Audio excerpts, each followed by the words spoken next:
Hello there, everyone. Welcome back to Homestuck with Dilly and Four. So, despite the fact that I checked to make sure everything was all good with everything beforehand, my just chatting scene broke completely right when I was getting started with the stream. Um, so I don't know. So we're just going to hang out in the Homestuck reading section of my stream for now. I'm on deafen right now on my call with Four. Four is deafened as well. So yeah, it's been 2 weeks since we saw this last animation, so I'll just play it in the background as I kind of talk. I don't recall it being quite. Yeah, no, it's not long at all. It's just there is this green house that is kind of the same color as For's hair. Um, and I believe last week, 2 weeks ago in Act 3 weeks ago in Act 3, Rose got into the game and we got to see more Jade and a lot of foreshadowing was going on. And all that was a lot of fun. Okay. I'm just going undeafen in the call. See if Four notices. But Four is also doing their intro right now. Yeah, it's been a while, but I'm happy to be back streaming here for you today. Yeah,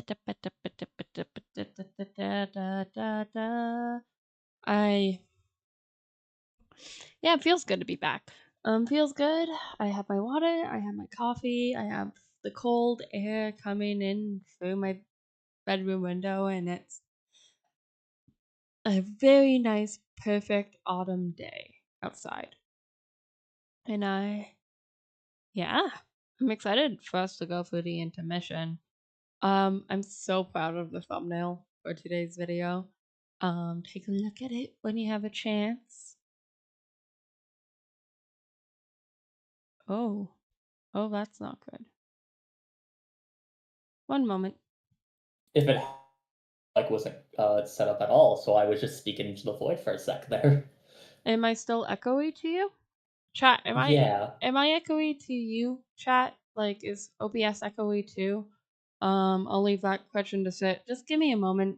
I will mute myself, but I'll be right back. Actually, I'll only mute. I won't deafen. So Four entertain my chat for me. to entertain even my own audience. Okay, how's everyone doing today? Everyone doing well? I hope so. I can't see your responses, so I'm going to just be forced to assume that everyone's doing well today. Anyone had any good food or drinks recently? Anyone getting wasted today for the stream? You guys should all drink as much as possible and then tell Dilly how much you love drinking and make sure that Dilly knows you all enjoy drinking way too much. Alright, Are that's you today's plan, being a everyone. bad influence on my chat? Your mic's a lot better now. Yeah, it was going through my webcam mic before. Oh, I'm surprised you were comprehensible.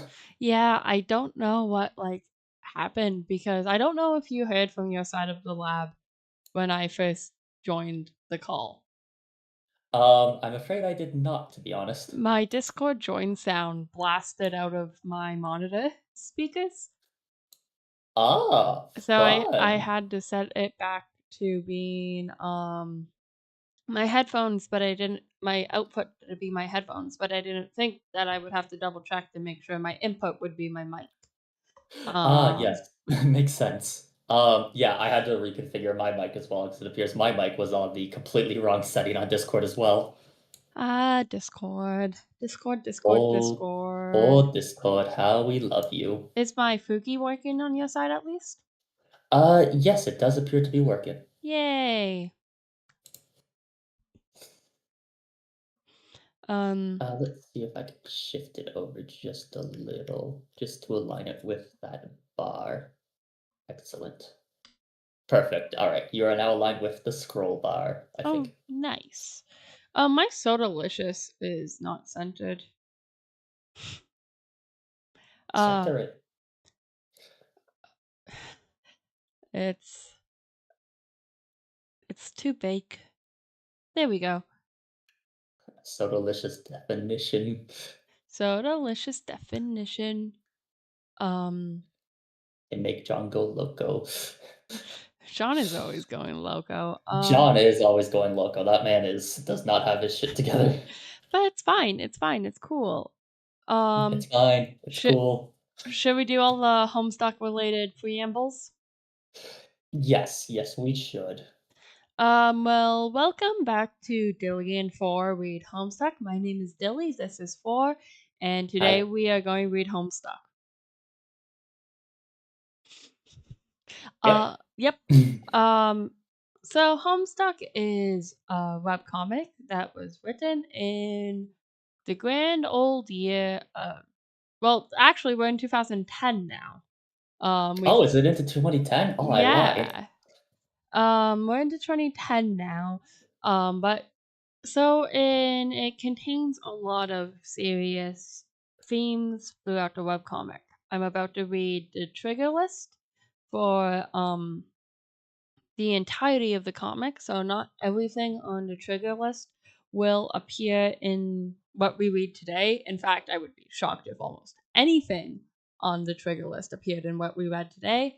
But remember, if anything makes you uncomfortable or just grosses you out, don't be afraid to hop off the stream. Remember, both 4 and I upload VODs directly to our channels, so you will not miss anything. And one more note, 4 and I are reading Homestuck via the unofficial archive, which allows for mods such as the slur removal mod.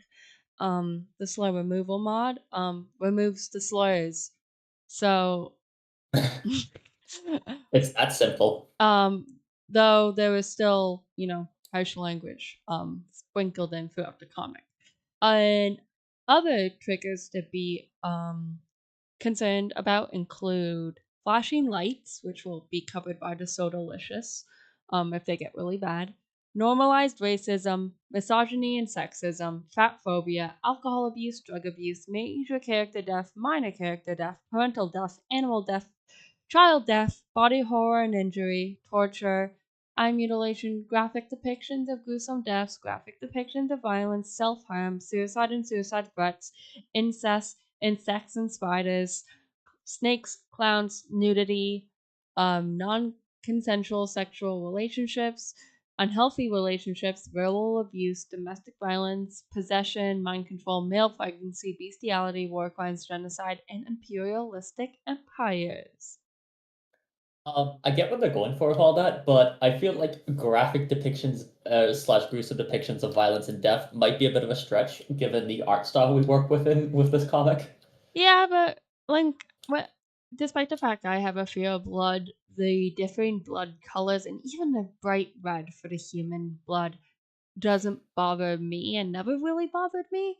But I also would Mhm. totally get if someone was like, you like all this stuff manifests in different ways, but even then, most of Yes. the time it's very goofy blood. Yes, like as with any trigger warning, it's better err on the side of caution. But I'd say like overall, the blood and violence is more like the ESRB like 10 plus like cartoon depiction of like blood and violence. Oh yeah. Actually, I think most of today is probably going to be ESRB like 10 plus, maybe teen, depending on some of the topics they chat about. But it's mostly just going to probably like the intermission's very E10 plus, I think. I think we're gonna get the fuck ward, and that's Oh, we're about gonna get it. the fuck. Oh, we can't say that in. Ah, shit, I forgot about language. That does affect ratings. Yeah. Fuck. Good thing this is explicitly marked for YouTube as not for kids. Yeah. Manually marked. Because I'm not risking any of that. No, not at all. Um, so that's the Homestuck thing. Should I explain my part? Yes, do your preamble. There Okay. he is. They- So what just connected to the call is known as Undergrad Scratch, and Undergrad Scratch is a program fork from DougDoug's Baba Gaboosh program. If you've seen his videos like the Pajama Sam video. If you have not, I recommend watching that. Watch it. It occasionally listens in on us roughly every 30 minutes, processes what we say into text, and generates a response from that in the character of Scratch from Homestuck mixed with some AI traits, which is spoken out loud. Now, all components of this are running completely locally on my PC, with the speech being processed by speech recognizer and the learning backend for that. The response is from an OpenAI local model. I think it's GPT-OSS-2A, if I have to recall.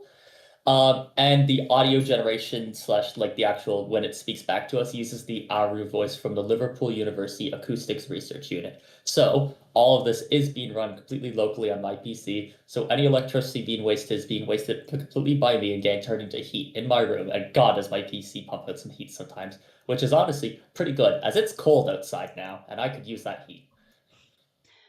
Yay!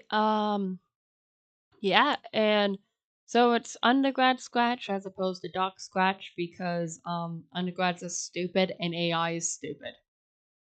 Yes, that's something I should absolutely add to the preamble now that I think about it. But yes, one important thing is that this stream is like not pro AI or generative AI in any way. In fact, what this basically is proving is that this thing is kind of unreliable for a lot of general tasks. And like if it can't even follow a conversation like with us and respond properly, and we will be grading it, and by God, so that does it ever do badly. This thing should absolutely not be like being used to replace jobs, like replace creative output. Not that even if it could do that well, I'm not sure if it should since it lacks that proper human touch. Um, but yeah, no, this thing, like, hopefully you can see from some of its responses that absolutely this thing should not be used to replace like people at any critical segment or probably just anywhere. It is very very stupid foolish kind of guy. Hmm. Um well, without any further ado, I think that's all our preamble. I'm just adding dimension. I'm just Oh adding that to my preamble. Oh, do you have something? no, I just said all good while doing the Oh, Gomen pose, but it's not picking up on my model. oh.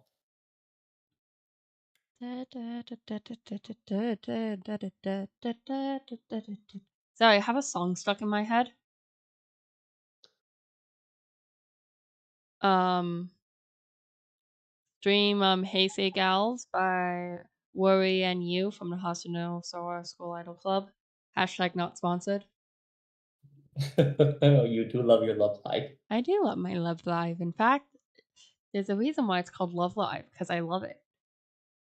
What was your intro today, by the way? Oh, it was I never actually said that in my portion, so thank you for asking. It was Harlequin Rock Version by Michael Guy Bowman.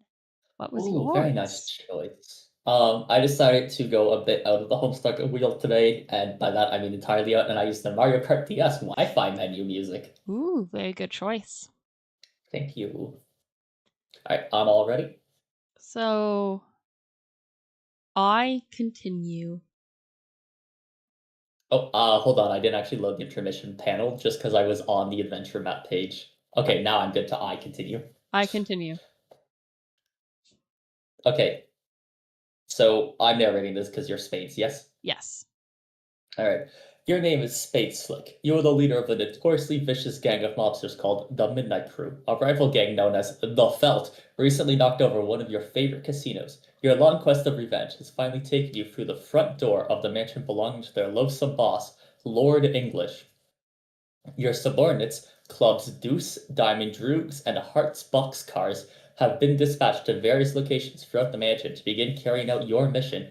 Your objective is to locate and crack English's secret vaults and plunder its mysteries. That's the business end of it. The pleasure will be painting this ugly house red with the blood of these miserable green motherfuckers. Rated T for teen. Oh, I need to remember what my Spade Slick voice is, what my SS voice is. Also, this is the first time we have the labeling on the pages. Yes. Yeah, because I guess it's all intermission pages, so you need to know it's in the intermission. So this is So I guess the barrier of saying where the intermission wasn't enough. ah. I'll inspect the timekeeping devices. Stupid gang, their lousy obsession with clocks. The sooner all these idiots stop being alive, the better. You wonder where they are. It's awfully quiet in the mansion, sans all the dreadful ticking. Sans da da da da. It's the mysterious ticking noise we've heard in the lab. Oh my god, yeah, what is that? I don't know, but it just makes me think of the Harry Potter Puppet Pals. Thank you, Neil C. Sariga, my beloved. Ah, I will capture log the carriage clock. You obviously have no idea what that means. If it's some smart ass way of saying to pick it up, forget it. You're already carrying an item. It's your trusty deck of cards. Sorry, so he has one item slot and 5 weapon slots. And 2 of his weapon slots are cards. What is that? The 1, 2, 3, 4, 5, 6, 7, 8 of one of the black suits and the 4 of one of the other black suits. Probably spades. Yeah, probably spades if I had to hazard a guess. And then he has like an exacto knife, another knife, and like some sort of baton with a knight on top of it. Yeah. Yeah, I think that second one might be a switchblade. Oh, okay. And then that first one is absolutely just a scalpel or something. Like, that's not a PNG Hussy found online. That is something he actually drew, I think. Okay. In that case, I'll build fort with clocks. I totally lost the voice there. What voice? You have an idea that is so much better. Clocks destroyed 4 out of 1,000. Hey, I'll check for traps underneath the billiards rug. What is under this rug is much worse than any trap you can imagine. It is a member of a species that you do not recognize with a ghastly furred upper lip. Who is I don't that? know who that is. Like, he looks ever so vaguely familiar to me, and it's bothering me. Like what? He just kind of looks like a general news anchor. But also more specific than that is the problem. Like, who is that? I'm sure it will come up later, though, in this comic. I ended up looking it up, and apparently it's a guy, comedian and television host Jeff Foxworthy. Who's that? He hosted Are You Smarter Than a Fifth Grader? Ah. Okay, sure. Can continue? You cover the unsightly individual backup and try to forget it ever existed. Gonna play some 52 pickup? You would need a deck of cards to play that infernal game. Fortunately, all you have is your war chest, which you deploy on the floor. What the fuck? Okay. Right, that's how this works. Right, I just remembered the Midnight Crew inventory system. Confusing. You'll see. I will open up the war chest. And that's everything inside his inventory. Looks like A it, yeah. different card. No, it's more. Like, that's a butterfly knife and a sword and different cards. And some guy. I know we should know who that guy is. We've seen him in the comic a few times. I just can't remember who that guy is. Me neither. I will shuffle the contents of the war chest. You rummage around. It's no usual assortment of belongings, and nothing any mobster worth his salt would be caught plotting and scheming without. Certainly nothing eyebrow-raising. Bunch of blades, some playing cards, a variety of other miscellaneous stuff. Also your vendetta itinerary and your heist map. I will scavenge the war chest for fancy headwear.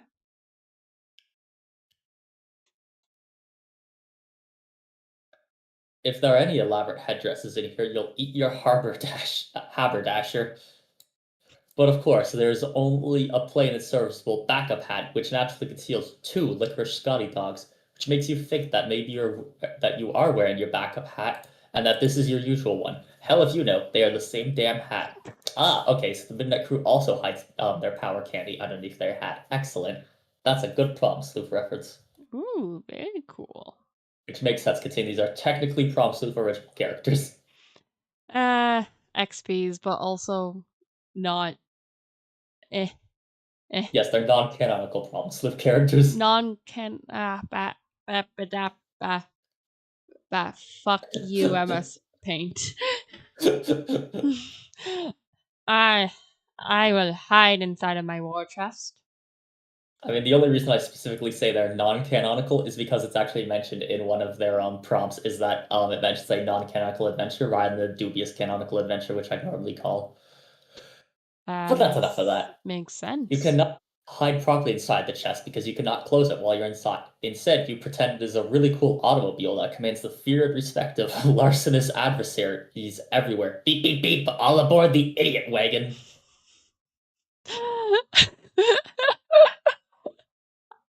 Don't know why that one got me.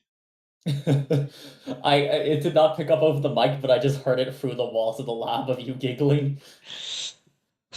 Beep beep beep. Beep beep beep. Beep beep beep beep beep beep. I will. Okay, you know what? I'm going to start holding this pen like it's a cigarette, and then maybe I'll be able to keep the voice better. That's fair. I'll start up the Cosby top. Is this what that thing is? You've had it for some time. Don't quite remember how you got it. Never knew the identity of this pipe-smoking creature. Perhaps it could be the same species as the character you just saw under the rug, but you know that's impossible because this one does not feature the same bizarre furred lip. They are probably different species within the same genus. Spade Slick. Rip Spade Slick. You would have hated Movember. Rip Spade Slick. I think he just would have hated people. Rip Spade Slick. He would have just hated. Well, Rip Spade is he? I don't know Spade Slick Ultimate Fate, and even if he does die, it's this comic. It's hard to keep track of who. Yeah. Yeah, it's this comic. It's impossible to keep track of who lives, who dies. Yep, Rip Spade Slick, or maybe don't Rip Spade Slick, or maybe half Rip Spade Slick. You would have hated everything. You would have hated. Yeah. Okay. Then I'm gonna go to mspaintadventures.com. Don't Oh, like it's this. blinking. Oh. Ah. You don't know why you are wasting time on this website. It is for little children who poop hard in their baby-ass diapers. Also, you don't understand what the hell is going on or who all these characters are. It's all a lot of nonsense. It's a bit early for this kind of self-awareness now, isn't it? I suppose just a little. I'm gonna delete the time setting on the Crosby top. Oh, that means this is Bing Crosby, isn't it? I think so. Clocks destroyed. 5 out of 1,000. And then I'm gonna take this. That's. I always see those for sale at anime conventions. Wait, do they have the actual blade? I don't know, but I see them for sale. If they have the blade, that's straight up very illegal. Yeah, I know. I've always But then wondered. again, so are those fake 3D printed guns that they sell because they don't have the orange tip, so. I always forget guns without the orange tip is illegal. Does that mean like if you 3D print the gun, you have to get like orange filament? Yeah, you would absolutely have to do that. Makes sense. Yeah, because there's a variety of reasons for that I've heard over the years, and I'm not quite sure which of that is fully accurate. Also, sorry, I might have cut out for a bit because for some reason VNyan crashed on me, which is rather early in the process for it to be doing that, but hopefully that means it won't do it again. Fingers crossed. I don't think I think I mostly heard you, and maybe when you crashed and if your audio got cut, it was when I was talking anyway. Yes, I think so. So if my audio did end up getting cut on the stream, my apologies. You can go to Dilly's stream VOD to find out what they were saying during that. Nothing good. Fair enough. I'll take the spade key. You take the rules card for blackjack. Basic rules of blackjack. The object of blackjack is very simple. To achieve a total that is greater than that of the dealer and which does not exceed 21. Even if other players are present at the table, the dealer is your only opponent in the game. There are relatively few decisions to make when playing blackjack. You must consider your cards and your dealer's card, and remember, if you go for 21, you bust, and if you bust, you lose. Play progresses as follows. A card is dealt face up to each player in turn, and then one to the dealer. The dealer's card is face down and called the hole card.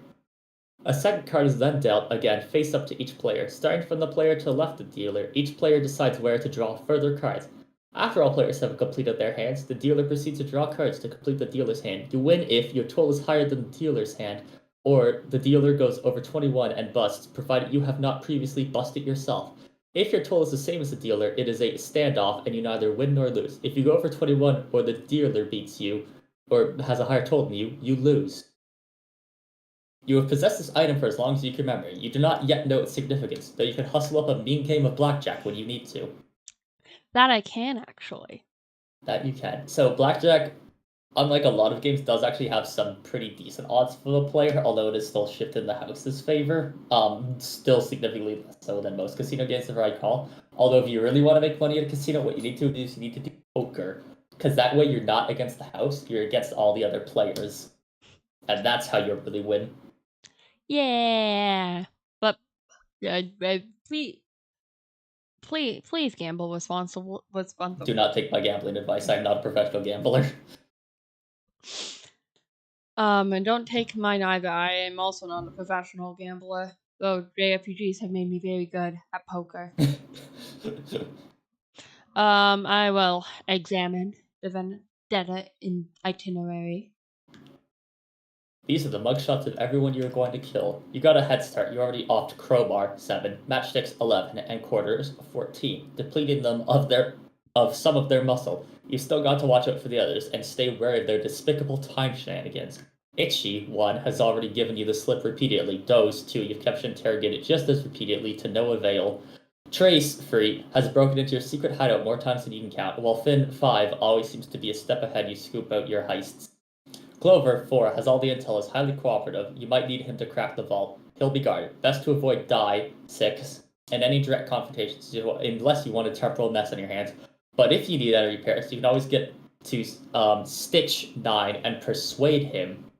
And you might need to if you can't kill Sawbuck 10 with a clean shot. Eggs 12 and Biscuits 13 are morons, but they are dangerous morons. Cans 15 is a tank, and your crew will probably need more ammunition than you pack to take him down. No one knows what Lord English looks like, but that'll be corrected tonight. You got dibs on English. He's all yours. Speaking of all that, wonder where the number 8 mugshot went? It's right here. But you aren't gonna kill Snowman 8. It's out of the question. Okay, I'm gonna examine my heist map. On review, your schemes seem a bit convoluted, but you won't have it any other way. Deuce and Drew split up to neutralize as many felt as they can find. Your heavy muscle and expert safecracker, Boxcars, is headed straight down to the vault. Do you know which one's which, by the way? Hearts Boxcars, the Deuce is fucking, Club, and Yes. Droog is Diamond. Yes, but do you know who's who on this map? Boxcar is the cute one. And which one's the cute one? The one with the roundish head. I'm going to shoot it on my stream. The one left with or top? Left. Unfortunately, that is Clubs. No, that's Boxcar. Fuck! Hearts Boxcar's the big guy, isn't it? Fuck. Okay, then I do not. You know what? We'll find out. I do not know who they. Do you know who they are on the map? I'm pretty sure Hearts is top, Diamonds is right, Clubs Deuce is left, and then we know Spade Slick. Yeah, all we have to know is Spade Slick. That's true. He's the important one.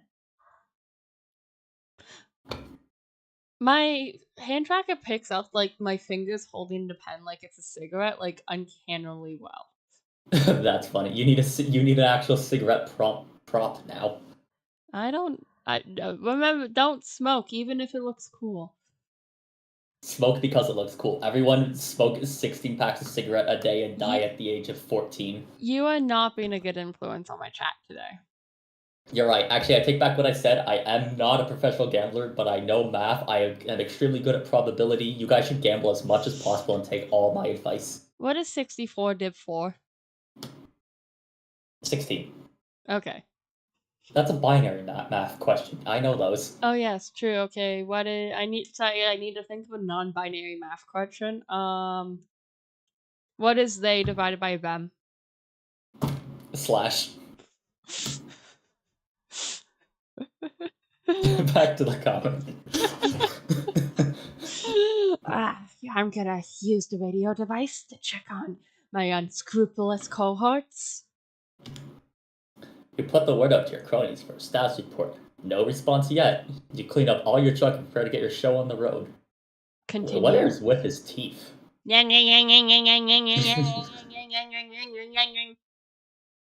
that answer your question? Yes, it does. He slipped the spade key back into the deck of cards, then pocket the war chest. Smooth as clockwork, and every bit as logical. In fact, he hated clocks. Don't I'm confused. worry about it. No. I keep peeking my mic, and I'm sorry about that, but I'm just going to adjust my volume so that doesn't keep happening. Fair. I'm gonna enter the hallway near the main entrance. Funny, you didn't hear any commotion or gunplay, but it looks like there's already been some action here, or there will be. You can never take tents for granted with these goons. 13 out of 1,000 clocks destroyed, apparently. Looks like Club's Deuce is getting back to you. Continue. He says he's got Doze tied up for interrogation. You ask him what else is new. Capturing that guy is like shooting a paralyzed monkey in the face. Jesus Christ! Oh my god! I'm gonna be Heartsbox cars. Okay, that is clubs. You are now Club's Deuce. Would you like to be Club's Deuce? I'm gonna switch, be narrator for a bit, and have you be Club's Deuce. Okay. I'm gonna rough him up. He remains tight-lipped, so you deal with him in a senselessly drubbing with your crook of felony. Oh, the humanity. You can barely watch. Continue. He's probably still using his special ability to slow time down for himself. He can't feel a damn thing, and certainly isn't saying anything, apart from a very low noise, which could be him saying ow very slowly. I'm gonna punch clocks in the face to establish chronology. Why would he do that? All of these clocks are lovely. You see no reason to harm them. 987 out of 1,000 clocks unharmed. I believe punch whatever in face to establish dominance is a problem that's come over since these are problem sleuth characters. So I guess I'll just have to be on hand for problem sleuth reference now. I guess so. I like that fun. one. I like punch in face to establish dominance. Oh, they love that one. Auto parry technically originates from problem sleuth, I believe. Oh, cool. Sorry, I'm looking at Doze's face. I'm going to swap my hats with those. You begin a feeble campaign of psychological warfare. Perhaps compromising his fashion motif is the way to get to him. Nope. Looks like he's still in his weird state of stasis and doesn't care. Either that or it's driving him nuts. Just very slowly. I'd like to dump the contents of my war chest over him. War chest? What are you talking about? All you've got is this unassuming deck of cards. I'm gonna have to pull up a list of the Felt members because I want to know who's who. Yeah, because there's someone speeding around. Yes. Number 1 is Itchy. Look at him go. And I believe, Itchy was one of the ones that, Spades kind of classified as a threat. I do believe so. I know, most of the time, they use, the last part of their names, but I'm not just calling him Slick. I am not doing that. You're not calling him Slick? I'm not just calling him Slick. Alright, fine. In that case, you can call him... No, there's no good way to phrase that. Like, I'm going for an Omegaverse joke, but there's literally no way to phrase that. That won't get, like, demonetized. We aren't monetized, though. I wanna be! Okay, I'm going to play some solitaire and make those watch. I'm sorry, did that just... Okay. And he's in the cuck chair. Don't be stupid. To play solitaire, you need a deck of cards. I don't see a deck of cards. Do you? All I see is your battle drobe. I'm going to throw the hat down and stomp it mercilessly. Oh no, it's Itchy, and it looks like he's all wound up. He unties Doze and quickly swaps everyone's hats around. Whose hat did he... Oh, okay, so I think you're about to stomp Spades' hat. Yeah. And I think that might be Diamond's hat on top of Itchy. I think so. Where did Hearts... Not Hearts. This is Deuce. Clubs. This is Clubs. Clubs. Where do Clubs' hat and Itchy's hat goes? Go. Well, one of them's probably on Spades, and one was probably on Hearts, and one was probably on Boxcars. Or not Boxcars, on Diamonds. Probably. I'd like to continue with the stomping. Doze proceeds to make a fleet-footed getaway. The chase is on. And I'm gonna stop being Hearts Boxcars. Alright, you're the boss. Hearts Boxcars you ain't. Someone has replaced your plain serviceable hat with a silly and undersized one, an outrage beyond compare. You're sure you know who the culprit is. You could still smell his overly caffeinated blood. 986 clocks out of 1,000 clocks shown mercy. I'll lift my leg and hold it a little ways in the air. Oops. I thought he was just gonna pee on the clock or something. Same. This is an animal. This is a dog. Continue. 4 out of 15 green torsos dead. Wait, give me a second. I need time to make my bit. Okay, here we go.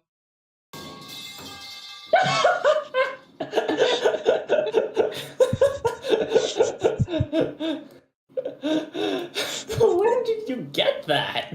The Morbius. Oh, of course it's from the Morbius server.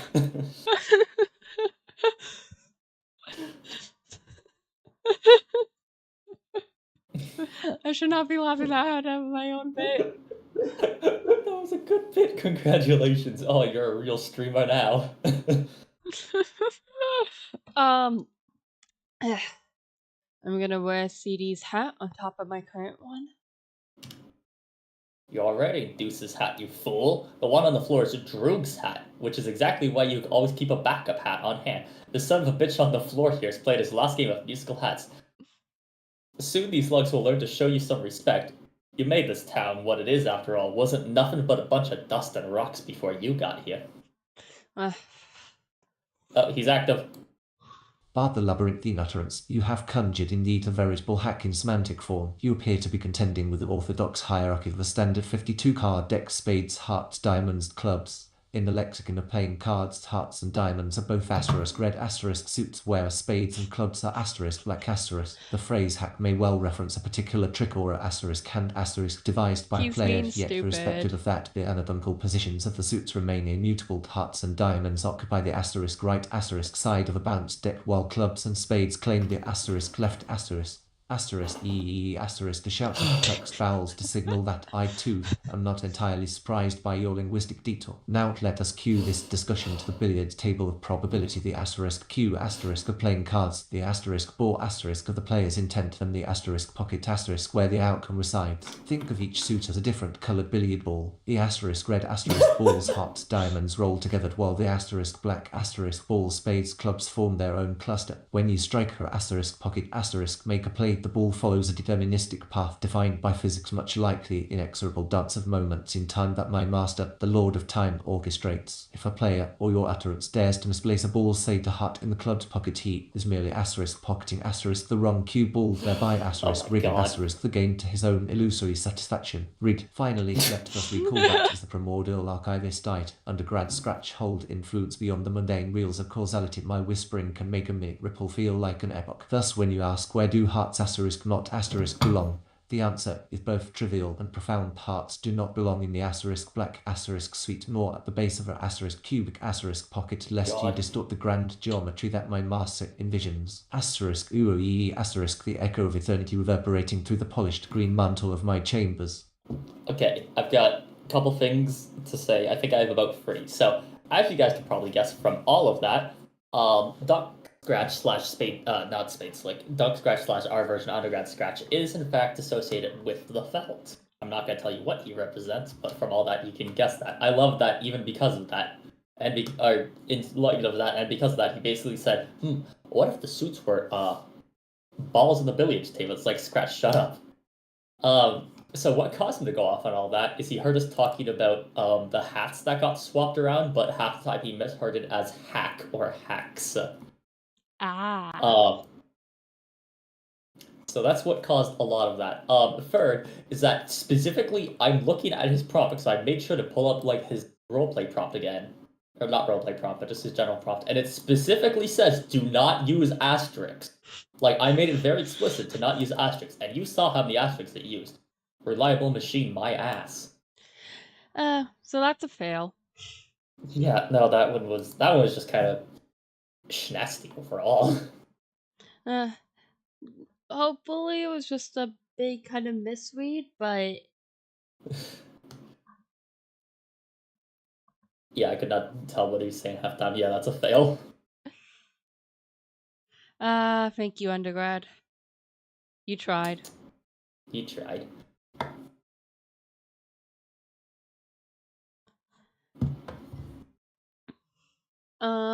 Where were we? I think I got the paragraph. Yeah. I'm gonna wear my backup hat.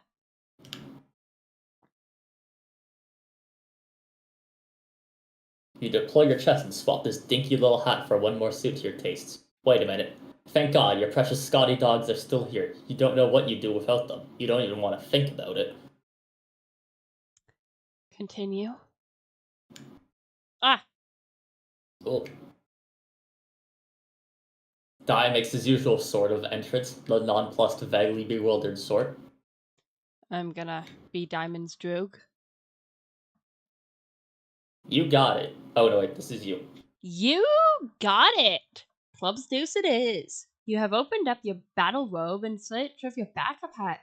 You also need some more rope to retie Doze, who is absolutely tearing through the mansion as we speak.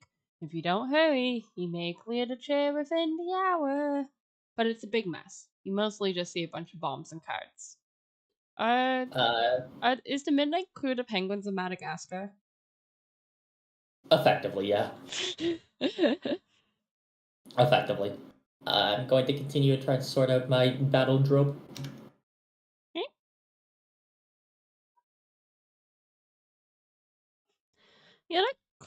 You're not sure what's what. You can never remember which card to pick up. You can't believe how shitty your memory is. Also, oil. Oil. Oil. Oh, I just poked my screen hard enough that it like visually distorted for a sec there. Ooh. Oil. Oil.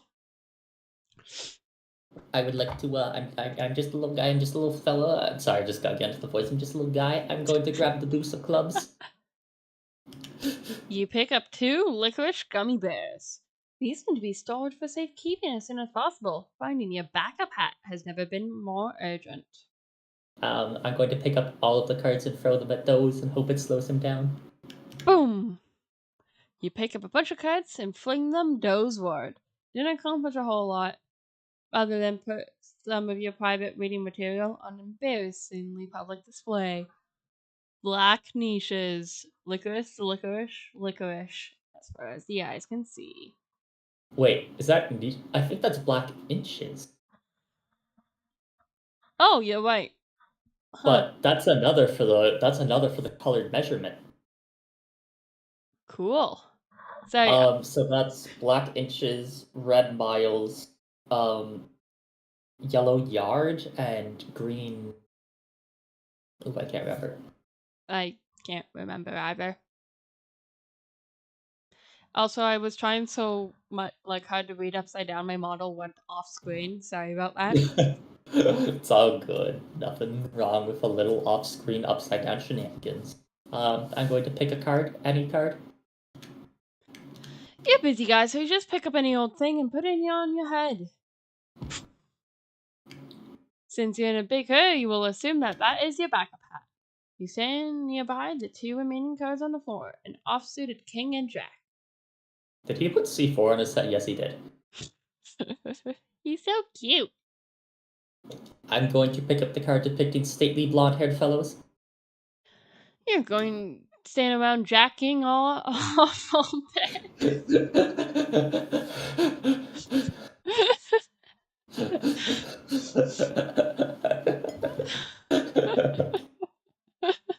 No, not a funny joke. It's a hilarious joke. So you grab the jack of diamonds. Oh, here's your backup hat. Problem solved, you guess. I'm going to forget I am clubs deuce. I'm going to believe I am hearts boxcars. You suddenly remember you. Wait, who's diamonds? 1 second. Heads or tails? Tails. Okay, I'm diamonds. Okay. You suddenly remember you are diamonds DougDoug. Whoever took your hat is about to discover he's the unluckiest man on earth. You better hope you find him dead. What are you going to do to him will be much less painful that way. I'm going to shift over to wearing my backup hat. You don't have a backup hat. All you got is this deck of cards. Oh wait, yes you do. It's stashed away in your Brawlseum. Hey, I'm gonna retrieve my hat from the Brawlseum. You are the only member of this band of thugs who is civilized enough to keep more than one backup hat, as well as an array of finely tailored suits. The Brawlseum, not Brawlseum, seems like the best storage option for your exceptional wardrobe. If there's any better sort of compartment to keep your wardrobe in, you'd love to hear it. Also, there's a shitload of guns and cards in there too. You put on a backup hat. I'm gonna withdraw my licorice fish from the backup hat. Ooh, your Swedish fish are there. This is why it's a good idea to always store your candy in your backup hat rather than your usual one. Other members of the gang have learned the hard way and they're finally starting to catch on.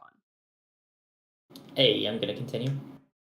Suddenly, you get cold cocked in the face from the future. You'd know the knuckles belonging to that sucker punch anywhere. Continue. His weapon's a pull cue. Ah. Trace always knows where you've been. That spineless rat likes to follow your past trail around and mess with you. Continue. Trouble is, whenever he does, he lets you know exactly where he's going to be in the future. This time you'll be ready for him. You radio Deuce for backup. Give him a time and place and exactly what path through the mansion to take. I'm gonna resume my pursuit of the wounded felt member. You don't know if the wounded guy went upstairs or came down, or who wounded him and when. Might have even been you for all you know. I'm gonna follow the trail of blood up the stairs. You can't overthink this time stuff. You follow your gut and head upstairs. I'm going to follow Diamond Droog's instructions. After giving a quick 10-4 over the radio, you take another look at What the fuck is Is that? that Hulk Hogan? I think that's Hulk Hogan. What the fuck is that? You take another look at your prisoner. He looked out. Looks like you have round 2 of your brutal interrogation. We'll have to wait. Didn't have any rope, so you tied him up with a Stretch Armstrong doll you happen to have lying around. You don't remember how he got it. It looks sort of dumb, but we'll have to do. I guess that's not Hulk Hogan. It's Stretch Armstrong. I'm instead just going to lock those in the battle droid. Time to hit the road. You beat a hostage into the back of your battle droid with the bull penis cane. Wait, this is a bull penis cane? Oh, I was wondering if we'd run into it already. Yeah. Before we continue, can I tell a story about bull penis canes? Yes, you may. Have you heard the story before? No, and that's what scares me. Oh, I ever told you this one? Oh my god. No. Okay, so way back when I still had parents before they'd been erased from narrative causality, when I was just a little lad with an average ordinary life, my family and I went on a cruise. So there was, of course, the good old 4 of us, the 2 parental units, and my now erased sibling. It was a cruise. It was what you'd expect of a cruise. It kind of wasn't all that good. Honestly, some of the best part of it just ended up being when we'd all end up in like cabin after dinner, and they had TV there. So and they had Cartoon Network. So literally just every night we'd end up watching like 2 or 3 episodes of Adventure Time, and then like 2 or 3 episodes of regular shows. That's what they would show every night, and we got pretty into point that like that is basically the most fondly remembered part before everyone got erased of the cruise. Now, there was a specific episode in there of Adventure Time where, of course, as you can expect, it's Finn and Jake battling the Ice King, but the Ice King was an old man hobbling around with his cane. So at one point, Jake just smacks his legs out and his cane goes flying out and he can't reach it, so he can't stand back up. Now, for years, for literal fucking years after, and I'm pretty sure if anyone still brought up Adventure Time with the Ice King in front of him, if he were to still exist, my father would still bring up the fact that he could have sworn the Ice King was using a bull penis cane and that they fully animated and depicted a bull penis cane on children's cartoon TV. And that he is adamant about this fact, to the point that, like, I have heard about this for years and I've tried to track it down, because honestly, that does sound like something they put in Adventure Time, is that just Ice King has a bull penis cane that gets knocked out of his hand, so he gets knocked over. And this is just a fact that I've had to just deal with for years, and I can never find any proof or negation of it, unfortunately. Huh.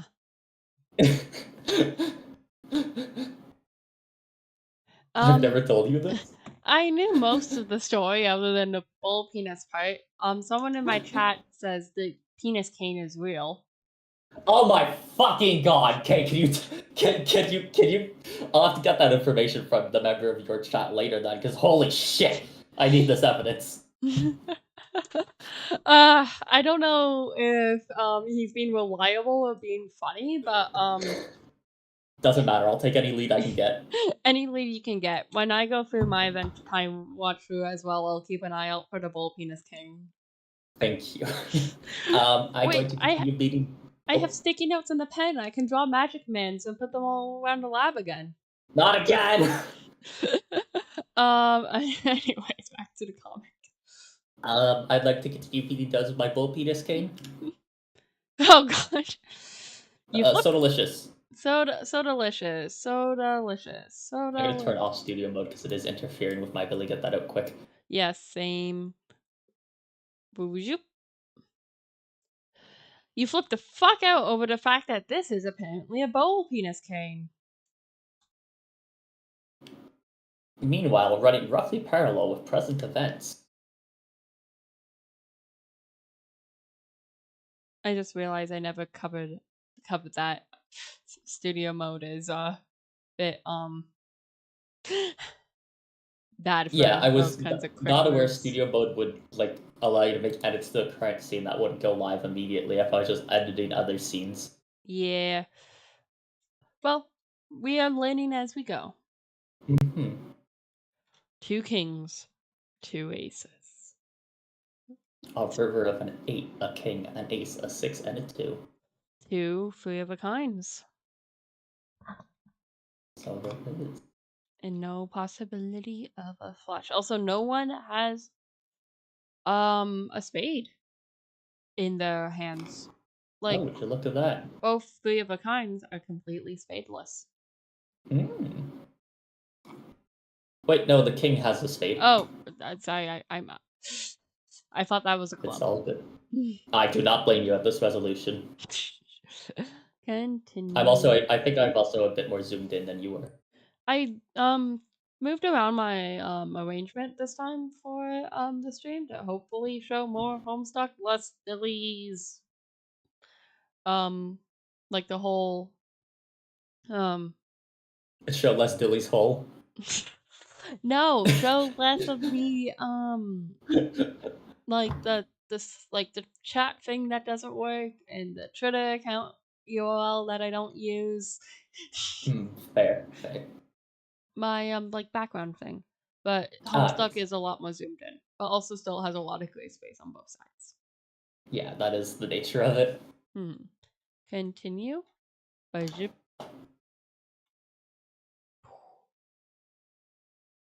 Itchy always cheats, but he's cheated for the last time. You're gonna jump to a timeline where he's dead. Continue. Looks like he got what he deserved, but as usual, you find yourself in a bit of a predicament. Looks like I'm gonna make friends with Die. You introduce your cast iron horse hitcher to your new friend.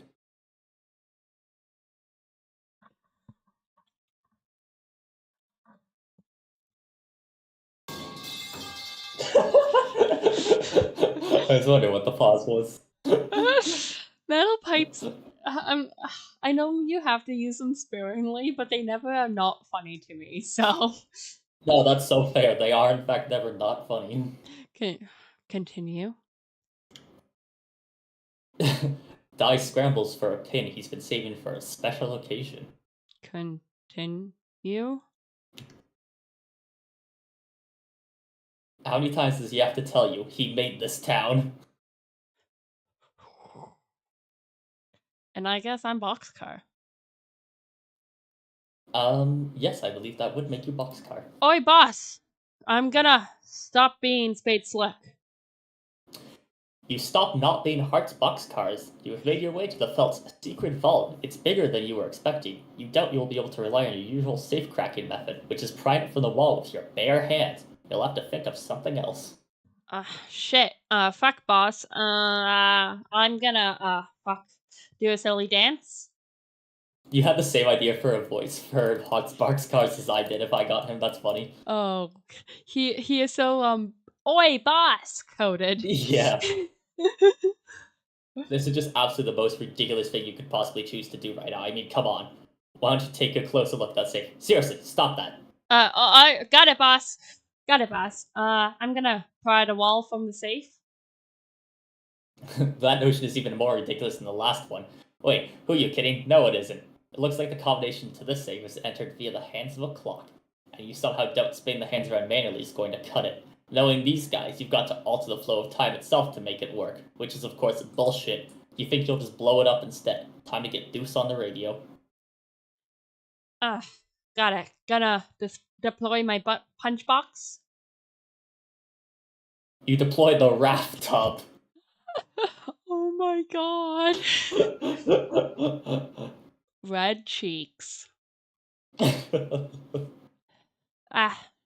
Gonna retrieve the 2 of hearts from my backup hat. You retrieve your pair of wax lips. If anyone tried to steal your wax lips, you would eat their eyeballs and deliver an angry lecture into their empty sockets. Fuck yeah, I would, boss. Shit, fuck. Gonna peruse the Red Cheeks magazine. Just glancing at it gives you palpitations. Literature for avid cardio-fictionados such as yourself. Those burgeoning red humps, that mischievous little tail, that snug, welcoming cleft. The saucy imagery is hard to beat.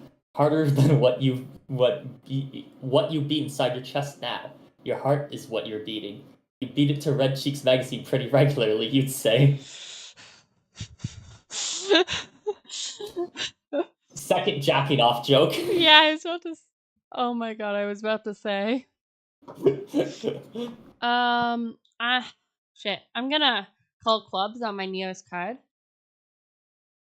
You radio deuce on the 10-4 cards. Oh, that's a good one. 10-4, boss man.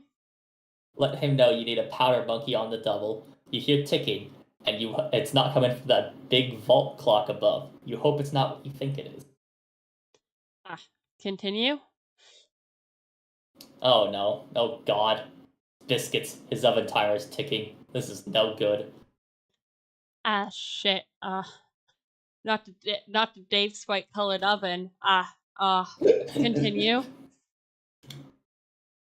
Bzz. Ugh, there he is. This idiot thinks his special oven transports him into the future by the amount he sets on the timer. Well, he's sort of right, but in reality, all that's happening is that he's hiding there until the timer's up, then he pops out. You guess he's relatively harmless if he's alone. You can take him. But what you really have to worry about is if he teams up with, oh no, that ringing, that god-awful ringing. You hear it. I can take this one in a fight, boss. Don't you worry, boss. Continue. Eggs. Son of a fuck! You might as well just grab one of your axes and kill yourself now. I actually have to use the washroom somewhat badly. Should we call a break? Yes, I think a break might be a decision.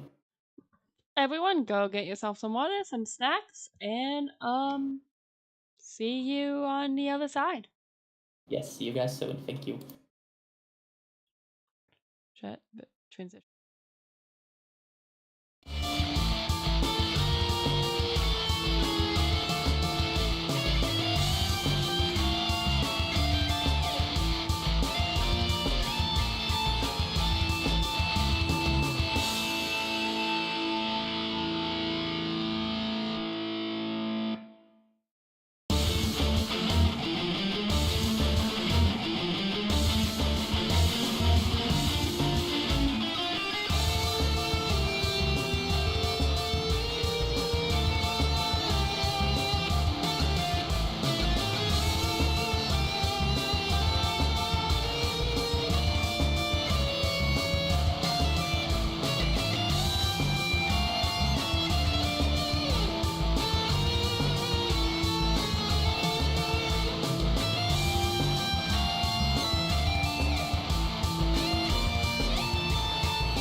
And I'm back. I don't know if 4 is back yet.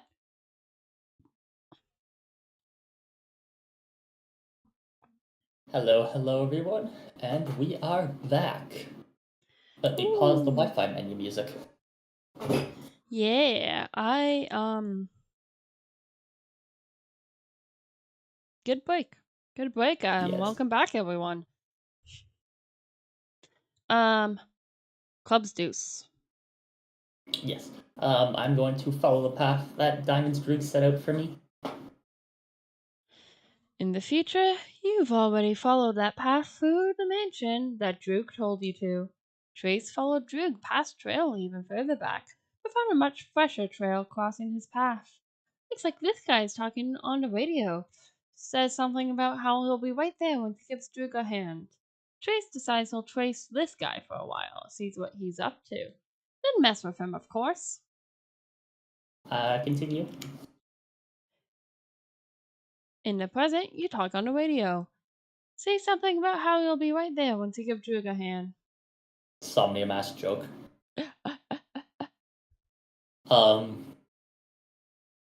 Yes, Diamonds. I'm gonna take a good look around the new room I'm in. Looks like the trail of blood ends here. Or originates. Whatever. Something went down here in the past, or is about to go down here in the future. Who knows? Never mind. You know what? Never mind. 21 out of 1,000 clocks destroyed, apparently. I mean, the fact that he could see it does mean that it did happen in the past, technically. But it might be in the future relative to his own personal. I'm gonna stop. My head hurts. I think about time travel on a semi-regular basis. Yeah, it's like neat, but also blah. Yeah.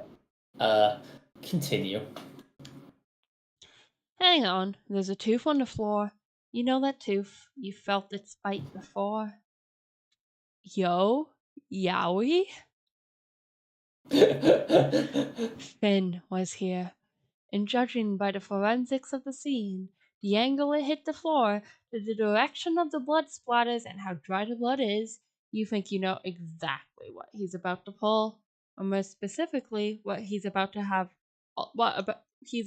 already have pulled. Continue.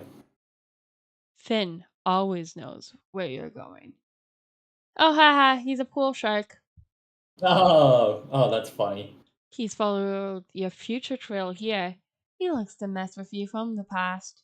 Trouble is, he tips you off where he's been. This time you're ready. Wait for it. Wait. Continue. Now. Blast. Boom. And continue. Predestined bullet holes are convenient. Gives you something to aim for. Continue.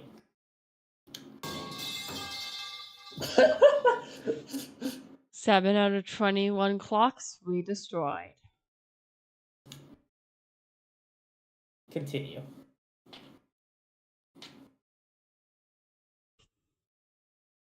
And he's not even dead. He's not even dead. No, but he's severely wounded.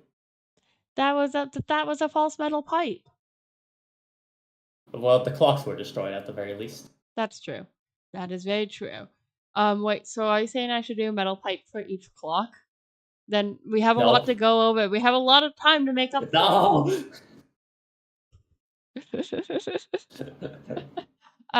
Okay. I'm gonna rematerialize. That doesn't make any sense. You never went anywhere. Continue. Dai realizes there is a cost to selling the score with you in this way. The cost is having to live in a desert amidst the ruins of a dead civilization for the rest of his life. He thinks that's stupid, so he pulls your pin.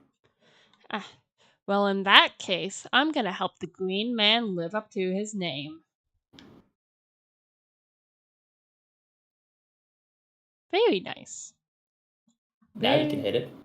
Yay! Yippee!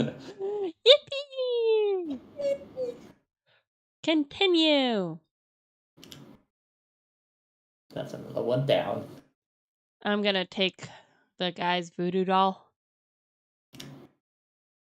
You grab his voodoo doll and stick his pin in there for good measure.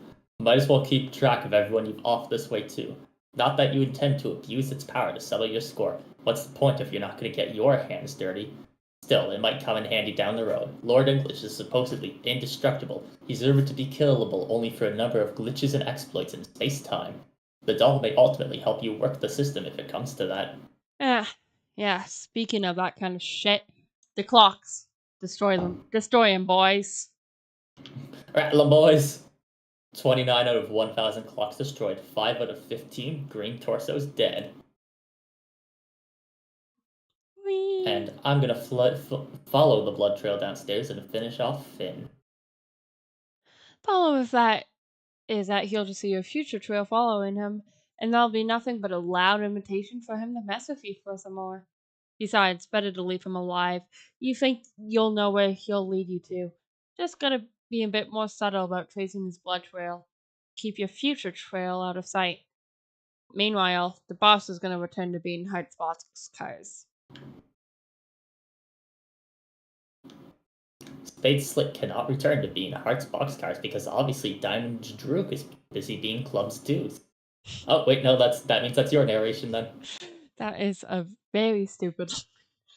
You just Yes, it watched is. Trace throw a punch into thin air for some reason. That guy's awfully silly. Then he sulks off somewhere. You don't realize he's following DougDoug's past trail through the mansion until he gets to the point where it intersects with your trail, at which point he'll starts following you. But we all realize it. Because it's obvious and couldn't possibly be more clear.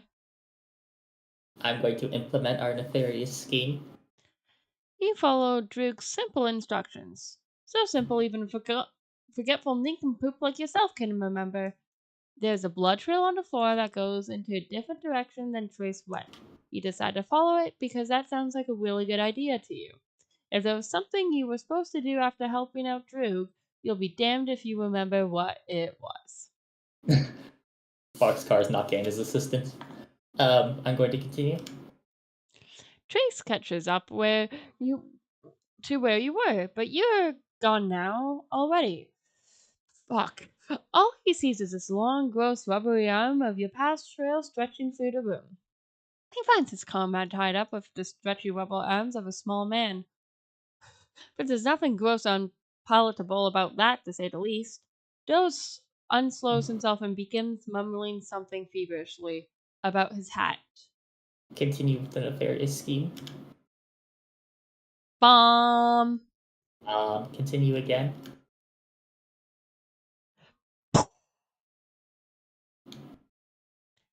Seven out of 15 green torsos dead. 107 out of 1,000 clocks destroyed. Nearly halfway. Going well. Continue. Finn makes his way through the mansion to get some help. He wonders where this little guy is going. Deuce's future trail is headed in the same direction he's headed, but by sheer coincidence, Finn decides to follow him for a bit and keep an eye on him. For long as Deuce's path matches his, that is. There's pretty much no chance he's heading to the same place, though. That would be statistically improbable. He's got no idea what these other goons are up to here. Funny, the future trail's in here. He's not going to stick around long enough to find out why. He's a bit too woozy from blood loss to sort out this mess anyway. Great. So now Club Deuce is following Finn's blood trail, and Finn is following Club Deuce's future After trail. chaotic confluence, you presented an ill-fused tableau of asterisk blood asterisk and asterisk trails asterisk that attempts with tragic abandon to masquerade as a coherent strategy. One might liken it to a drunken cue ball that's been set upon the wrong pocket, scattering asterisk persistence asterisk across the cloth, yet you are in truth chasing an impossible vector, the blood trail that diverges from the trace you truly wish to follow. In the language of my dear patron, Lord of Time, such a deviation is nothing more than a asterisk temporal misdirection asterisk, a subtle rift that one might exploit if one is cunning enough to see that the heart of the misdirection lies asterisk not asterisk in the path, but in its asterisk paradox asterisk. I shall, however, indulge your request to follow this asterisk neither nor asterisk bloodline. Imagine, if you will, a pool table where the cue sticks like the very threads of fate bind themselves to a pattern you cannot yet see. My green-lit chamber with its antique typewriter whispers that the asterisk routines asterisk you employ must be reframed as asterisk sheets of the same hue asterisk rigged, for if you truly grasp the geometry of these lines, you discover that what you think you are following is only the shadow of the main ball. Asterisk ooey asterisk, the sound of a long-forgotten cue resonating when the shot fails. In any case, the lesson is simple. Heed the asterisk, true asterisk path, lest you become a mere echo in an endless tableau of time I sculpt for my master. So the fun part is he technically didn't hear us talking about how that was Club's Deuce following the blood trail, which led to Finn following the future trail. He actually figured that part out on his own, that being the paradox. That is impressive. Impressive enough to not have him fail. Mm-hmm. But asterisks. That's so many asterisks. I think he's going to be lost in the sauce for long enough that I think with the entire time he's going to be spitting out asterisks, unless I were to do this. Are you gonna? Yeah, you killed him. There we go. It's an alternate variation. We pulled him from another timeline. Ooh, as we can now see, that is very possible with within the realms of this canon.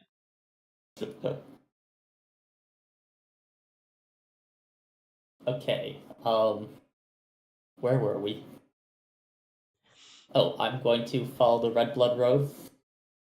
It's uncanny. This little guy is matching Finn's route every step of the way. He must know something. Finn decides he's got to take him out. Continue. But he can't get a clear shot. Too dizzy. And with all that C4 in the Deuce's hat, firing would be a bad idea. My god, he's thought of everything. Clearly dealing with a criminal mastermind here. What's funny is that he actually could take that shot fine. C4 only really explodes when it gets an electric charge. You could beat the shit out of it and it wouldn't explode. But I don't blame a man who's bleeding out so much he can't even see properly to remember that. That is very fair. I did not know that's how C4 worked. Yeah, it's a plastic explosive, often known as a blastix. So it's very valuable. You could cut it. You could do most things with it. Just explodes when the electricity is applied to it, I believe. Maybe if you could press it enough, it does explode on its own. I'd have to see. I was sipping my coffee when he said blastix. I'm not kidding. That's the actual term. I believe you. I believe you. Just they couldn't think of a better term. They could not have think of a better term. Okay. I'm going to continue.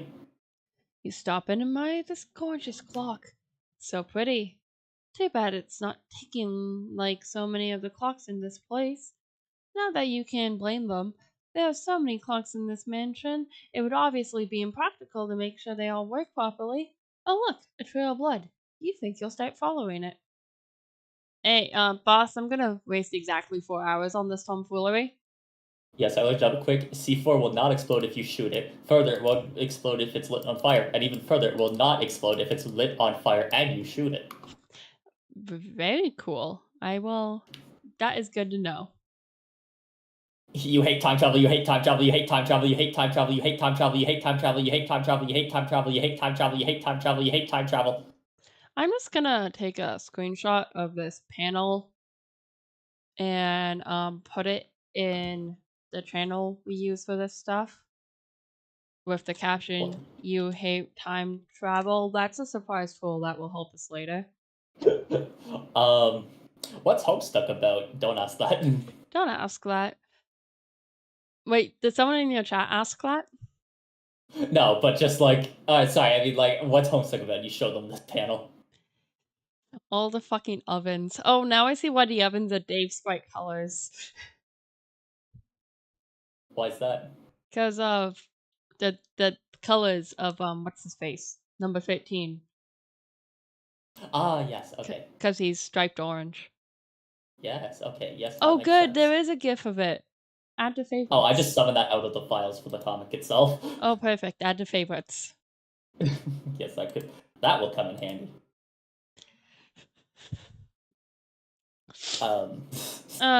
Fuck. Continue. Get me out of... Boss, above, I need help. Above, a spectator's appeared at the strike of me and has been giggling at your foolishness for a number of minutes. Clover would have been tickled to help you open this vault, at the cost of answering a few of his clever time riddles, needless to say. If only you'd thought to seek his help first, or I'm charging like the silly brute you are into this deadly trap of stable and not so stable time loop. Mostly unstable, really. These guys are way too dumb to maintain even elementary looping stability for more than a couple iterations. If you weren't so preoccupied, Clover could tell you he could use Crowbar's help to pry anything out of a time loop, stable or otherwise. If you weren't so preoccupied, and if he weren't so dead, hee hee hee. Bitch. You know, the one with your name on its hat is also very, U-core. Gremlin. Gremlin. Continue. What the fuck? Stitch mutters to himself in his shop. He guesses eggs and biscuits are roughhousing again because the fabric of space-time is tearing something fierce on Lord English's Caro overcoat. This sort of thing is exactly why he keeps a backup coat and always leaves Stitch with one of them. Any gang does well to have an in-house doctor on hand, but you deal in time travel, you better have a damn good tailor too. So they're literally fucking up time so bad it's ripping the fabric of space-time that is used that his overcoat was sewn out of. Yes. That's so funny. I like the effect on the coat right now, like with the patches. Yes. I'm gonna call the boss for backup. You tell Slick to get his scrawny ass to the wall. Goddamn bedlam down here. You tell him you asked Deuce for backup, but surprise, surprise, he's nowhere to be found. Big surprise, you tell him. You tell him that was sarcasm. He says he knows. Slick says he'll be right there. He'll see if he can round up Drew for support. Oh, thanks, boss. Continue. Drew, I think this is yours. No, wait, this is still mine. Okay, no, It's Spade's. Sorry, I thought that was Droog for a sec. Okay, Droog says Deuce is tailing Finn, while he is tailing Deuce. He'll be there to help out Boxcars as soon as he and Deuce can take care of business with Stitch. Couldn't be simpler. Oh yeah, he mentions he pumped Finn full of lead, so you can cross him off the list. You roger all that. 10-4. Anyway, continue. Finn busts into Stitch's workshop, blubbering something about watching out for a little guy about to come in here. He says to watch out because he's got a bomb on his head, which is undoubtedly quite volatile, and the lightest spark would surely set off. Ironically, that is the one thing that would set it off. Stitch sees Finn's obviously in pretty bad shape and checks his effigy. Sure enough, the thing's in tatters, but he should be just fine if it could be patched up before he bleeds too. I like how the two effigies for the ones that Spades burnt are burnt. Oh yeah. Continue.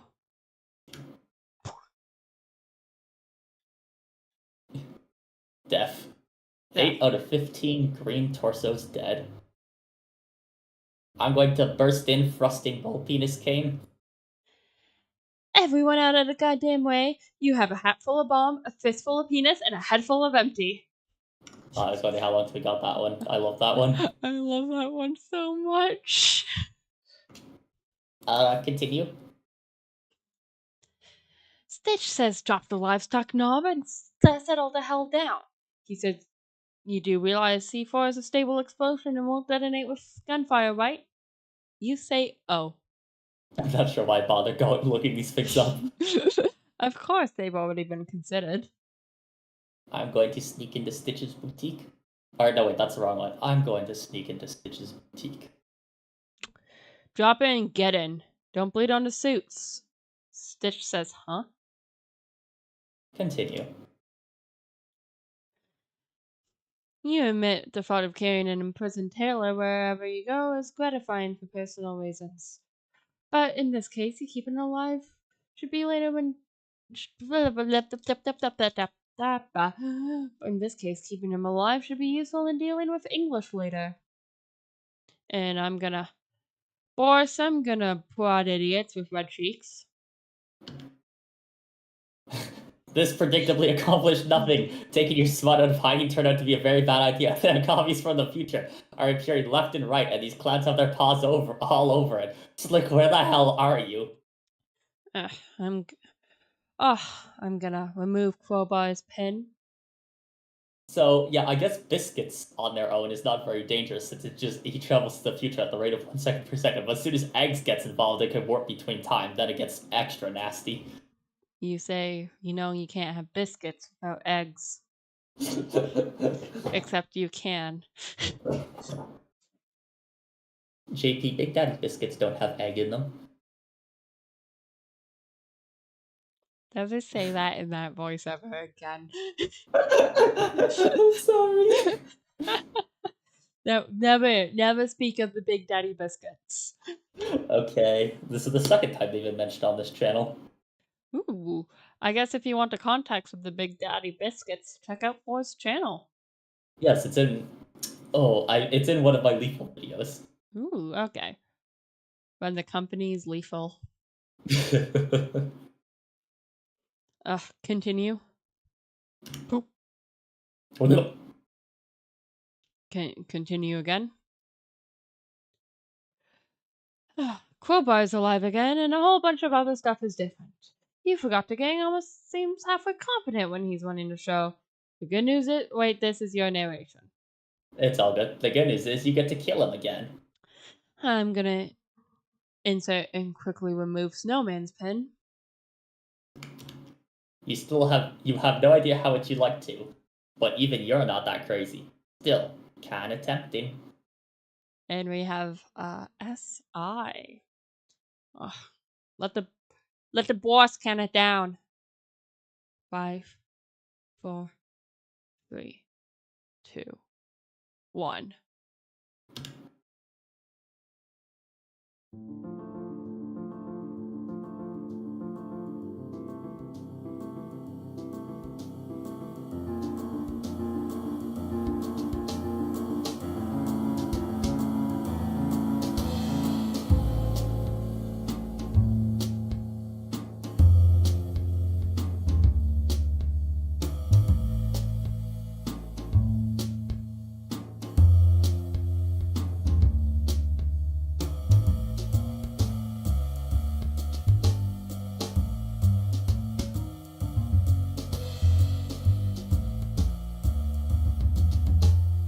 Ooh, nasty.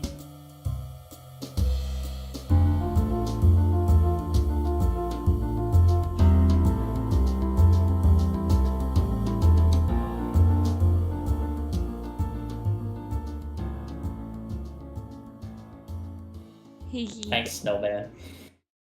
That was 3 in the Morning by Clark Powell, referenced by 7 other tracks. And appearing once. Fuck, shit, fuck, continue. Everyone always sneezes gunplay when Snowman's around. If you kill her, you destroy the universe. Okay, so they do just stated that correctly. I was wondering, like, fuck.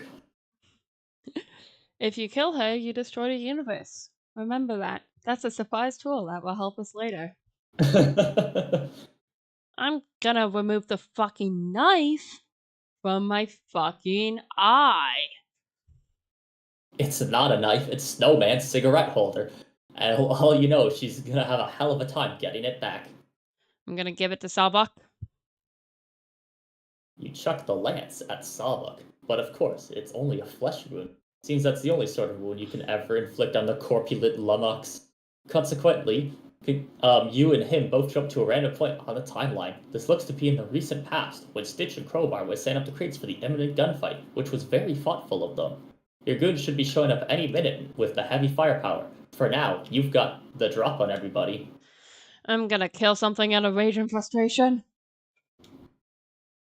Stitch gets the business end of your saber rattle. He's dead, in this timeline at least. And my brain hurts.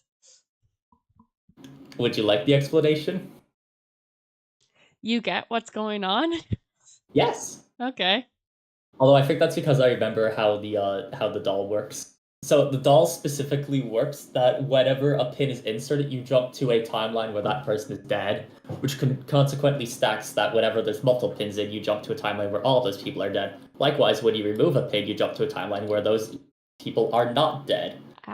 So what Spades did is he decided to remove the pin representing number 7, Crowbar. So he jumped to this timeline where Crowbar is alive into the middle of a gunfight in this area. And there's an arm on the page. Oh, so there is. And then by wounding, who's that, number 10? Sawbuck, he jumped to a random point in time on this timeline, to the recent past of this timeline. So he's now a timeline over and a few minutes back. Okay.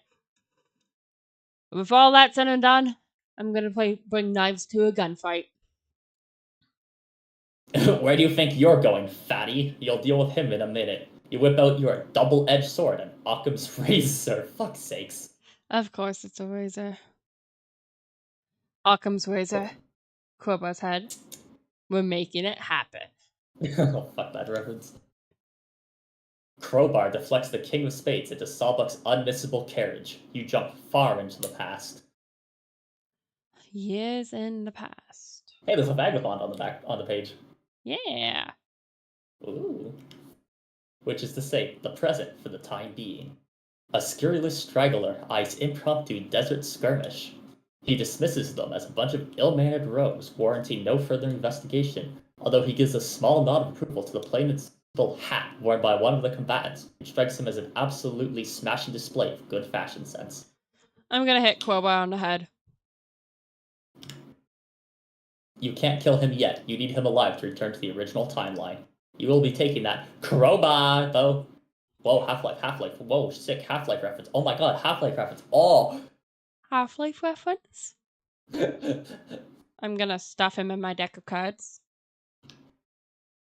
You cram him in the war chest. Sawbuck you need to keep alive too, for the moment. Not to return to the right timeline, but the right time.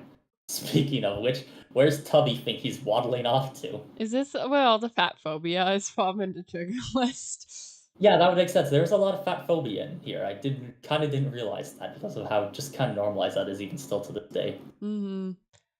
I guess that's where where that trigger warning came from. Sorry, I just noticed the arms and the legs in the war chest. He's shoved in there. Fuck. Fuck this shit. Gonna stab Sawbuck until the timeline shenanigans stop. You treat him to a bit of the old bait and switchblade. You appear in the future. You guess this is after the gunfight is over. The gunfight that never took place since you killed/kidnapped everyone who was supposed to be involved. Looks like only boxcars appear. I'm gonna carry Sawbuck like the Titan Atlas would carry the world. So what's interesting is that unlike normal Homestuck, like the aspect of time that Homestuck usually goes through, it appears that the felt time travel is allowed to be incredibly unstable. I guess, and they are also aware it's unstable. Yes. You order Hearts to drop his tub on the double before this fat lard puts you in a wheelchair. Fat lard is literally just saying fat twice. If you take Sawbuck back to your own time and kill him there, that should save you the trouble of hunting him down too. Might as well take Stitch too. Maybe. You're not really sure if that's how it works. You don't really care though. Continue. You dump them in the wrap tub, then stick the tub in your own deck of cards, but you give Boxcars back his sword literature, which he carelessly left in plain sight. No one will ever catch you leaving your smut around, and even if you did, that copy of Terrier Fancy magazine could belong to anybody.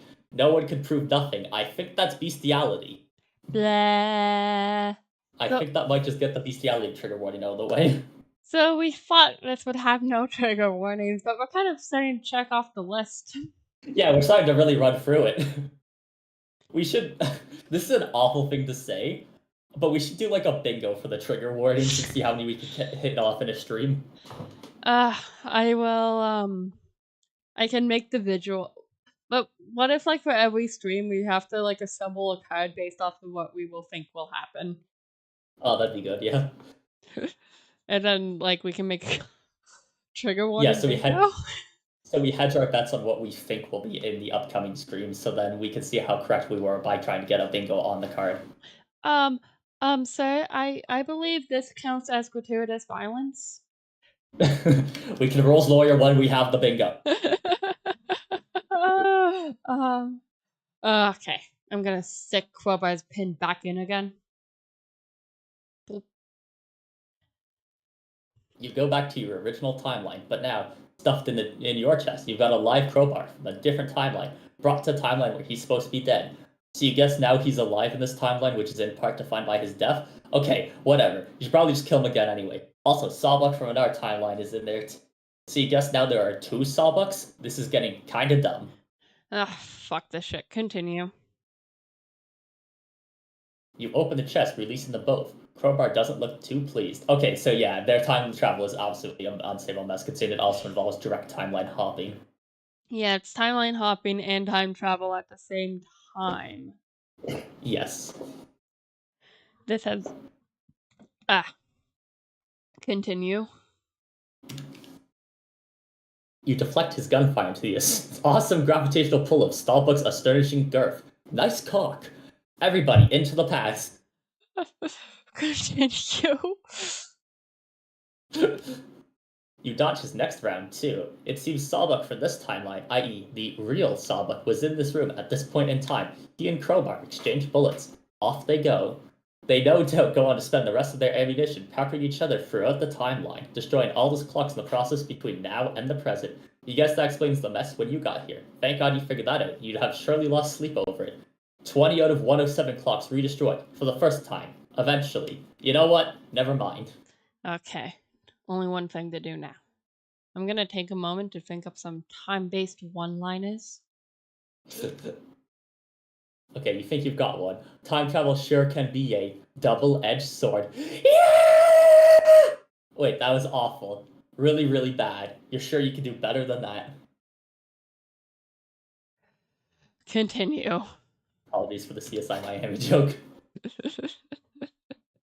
Let's see. Sorry to. No. Time's running. No, wait, fuck. You ask yourself in the past for a little help. Time's something about time. Time being enough. No, wait, how about some kind of clock button? No, damn it. Will you just listen? You were almost onto something. Time is, through this, too many cooks in the kitchen. Oh, it just was this quivering mound of blubber thing he is up to. Oh my god, there's so much of it. Holy shit, Spades. Also, I mean, you could think of a good time pun, but, you know, suit yourself. Oh, that was a good one. I'm gonna stab first, other puns and more fat phobia later. Just as you hear your past self asking what happened to your eye, you jab Sawbuck with your butterfly effect knife. Oh, that's a fun one. You remember a little while ago asking yourself about your eye and not giving yourself an answer just before disappearing. Maybe if you stopped and thought about it for a second, you could have warned yourself and avoided the whole mess, albeit in the process of creating a paradox. But your strict policy of stabbing first and answering questions later prevented it. You're sure your past self understands/understood. You are sure of this because you very clearly remember understanding/understooding. I'm gonna kill this comic. I need to, after we're done here, I need to just like draw out the amount of timelines and the overlapping and the changes to each timeline as that happens in the intermission. That would be a very complicated looking chart, but I would like to see it. Yes. Continue. You are now past Spade Slick. Again. You're just about to pull Crowbar's pin. You guess all that stuff with your future self and Sawbuck originally happened in this room while we were all off watching someone else, like Diamond's Droog or something. That makes sense. Okay, I was wondering why we didn't see that. Because of perspective shift, which is the other thing we have to account for.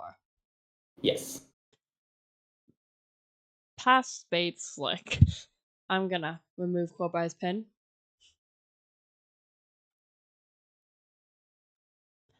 A whole bunch of shit happens that we already saw.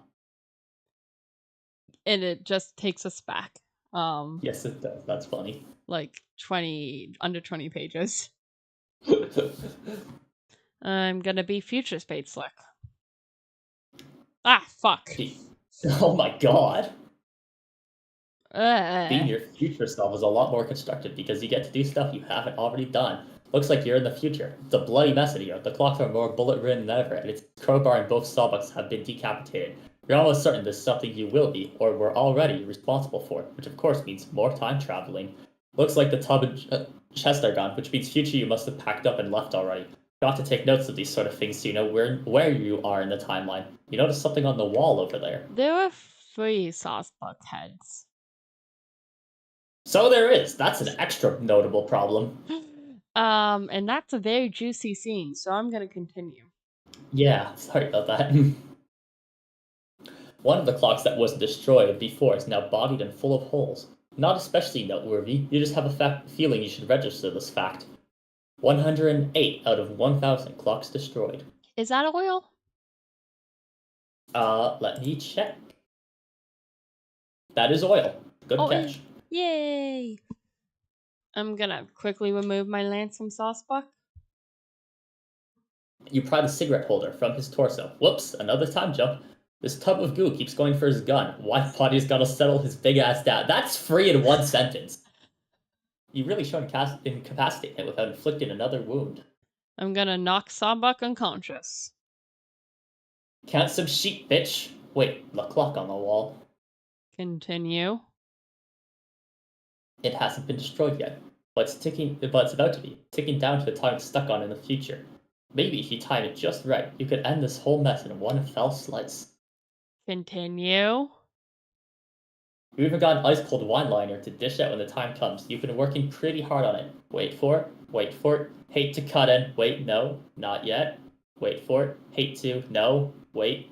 Hate to cut, damn it, not yet. Hate to cut and run. Shit! Hate to. Hate to continue. Hate to chop off all your heads with a sword. Real sorry about that. My bad. You slay them all with your rapier wit. So now there's only 2 Sawbuck heads. Let me check back real quick. Yes, but it appears that the third Sawbuck we saw was the result of the other 2 Sawbucks dying, and then because we have Sawbuck from timeline B and the Sawbuck from this timeline, and then we time traveled with the Sawbuck from this timeline into the future where both of them were dead. Okay. And now we presently have one of them. No, we have both of them dead right now here. Okay, so then past Spade Slick will travel into the future like in a minute or 2 here with another Sawbuck. Okay. I think I get it. Time travel! Continue. 9 out of 15 green torsos dead. 2 out of 15 green torsos deadened twice. 1 out of 15 green torsos dead for the first time, but it's an alternate universe torso, so you guess it doesn't count, maybe. 7 out of 108 clocks gratuitously redestroyed. Dead, sorta dead, dead times 2. Huge bitch. So waiting to explode, I think. Yeah, dead, but yeah, dead. Continue. You grab the tub and chest and move on. That's altogether enough of this nonsense. I'm going to call spades. That really is a lot of blood. Are you good? Yeah. You know, they really make this felt juicy.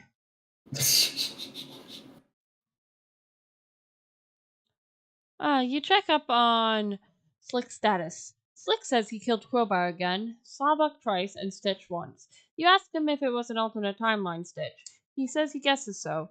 You say that doesn't count. You've got the real one over here. He mentions some foul language you can't quite make out, but you tell him to never mind and hurry down to meet you at the vault. He says he took some damage from Snowman. You say you know. You're having some effigies made of yourselves with backup hats. These brought Slick's crumpled backup hat, which he wound up with somehow. Not sure what happened to Deuces. Boxcars is obviously tied up at the moment, but so you can't get your hands on his yet. Slick says he's got both the hats and he'll be down ASAP. You say alright. He says in the meantime, see what you can do about this eye. I'm going to force Stitch to patch up Spade Slick's effigy. Get to work, Thread Monkey. And I'm gonna have my right eye patched up. Damn it, your sprite was flipped the wrong way. You get Diamonds on the radio and tell him to undo it and wait till you're turned around. He says it's the right eye, right? Were you facing left or right? He says it's only right when facing left. It's the left eye when facing right. He says, oh, so it's the left or right eye. You say, yeah, but hang on a minute. You'll turn around so it's right left. He says, okay, he'll wait. Continue. That's better.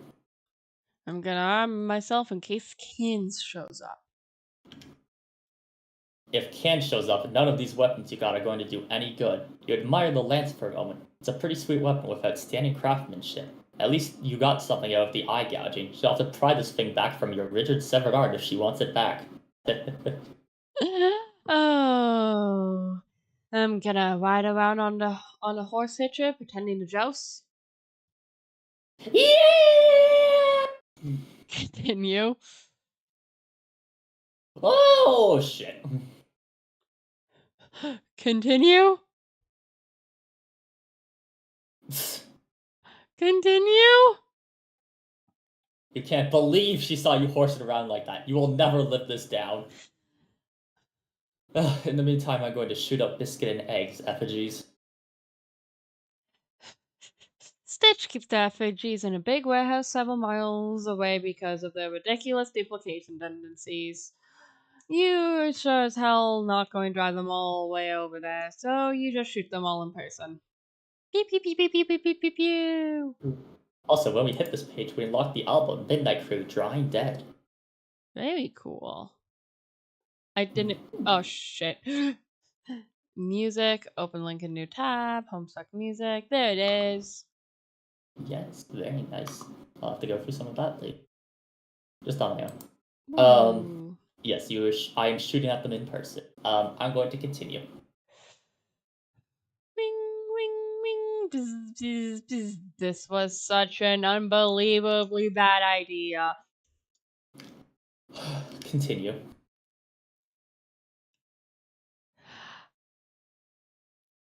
Backing my mic away. Charge!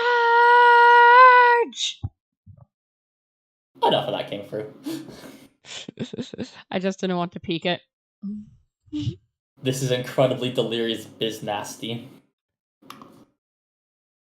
Oh my god, that's a link too. Problem sleuth. During an incredibly silly moment. That's very nice. This feels like a whiteout jump scare compared to the background we have right now. Yes. Oh, excellent. Okay, it's Pickle Inspector versus Duel with Death. Why did I click next and then I'm looking at fucking what? Hubert? Hubert, yeah. Why is it Hubert chest? Bro, it's Problem Sleuth. Okay, fair. I'm gonna close that tab. We'll get to Problem Sleuth after Homestuck. After Homestuck, if we survive. We'll get to Problem Sleuth at some point that might be between or after Homestuck. Continue. The present. Dead. Dead. That marks most people off as properly dead. I'm gonna start whacking things with the crowbar. Frank. The first thing you whack is Eggs' egg timer. Ooh. Continue. You do this, of course, because you know that Crowbar's crowbar will destroy any temporal artifact, After completely negating melodious its effect on the timeline. Homestuck ** a sonic confection indeed, though one might say it lacks the harmonic density of a well-fired shot on an immaculate green. One might marvel at the audacity of your traversal through the auditory multiverse, but do remember that the universe I mold is not a mere playlist, it is a symphony of causality, each note a branching timeline. Should the track you choose turn out to be an ill-timed cue that could well become rigged, bending the very cadence of our destiny. You mention on the go, yet your words trail like a cue ball ricocheting off unseen rails, the intent remains clouded. I invite you to observe the resonance of your own rhythm, lest you become a simple pool ball rattling in some arbitrary pocket. The finer nuances of sound, those transient harmonic clusters that echo your master's predilections, are the only true instruments to fine-tune a universe that must ultimately deplore his very essence. So, as you press onward, let your audio selection serve as a strategic play, not a whimsical flicker, and should a track betray your intentions, remember that I can redirect the strands of time with the elegance of a well-placed scratch my dear master would prove. Ooh. He said Homestuck, but he said it as one word with a capital H, which is rather impressive. He knows what he's from. I'm so proud of him. He knows what he's doing, and he knows the parody. Ooh. I think he said what he was trying to say is that we were a bit incomprehensible from what we heard, which is rather ironic coming from him of all people. But he did make some nice points about the world, about the timeline being less like a playlist and a symphony of casualty, with each note being a branching timeline. And he didn't use asterisks. Pretty good. Solid A, I think. I'd say that's I might give it an A- just because of how long he spent bitching at us. Fair.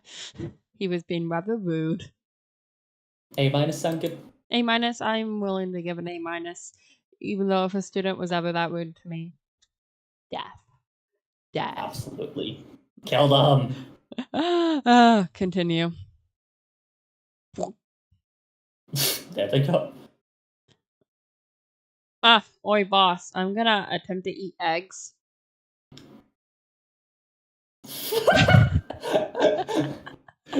Your attempt was an overwhelming success. Hold on 1 second. That is 01315.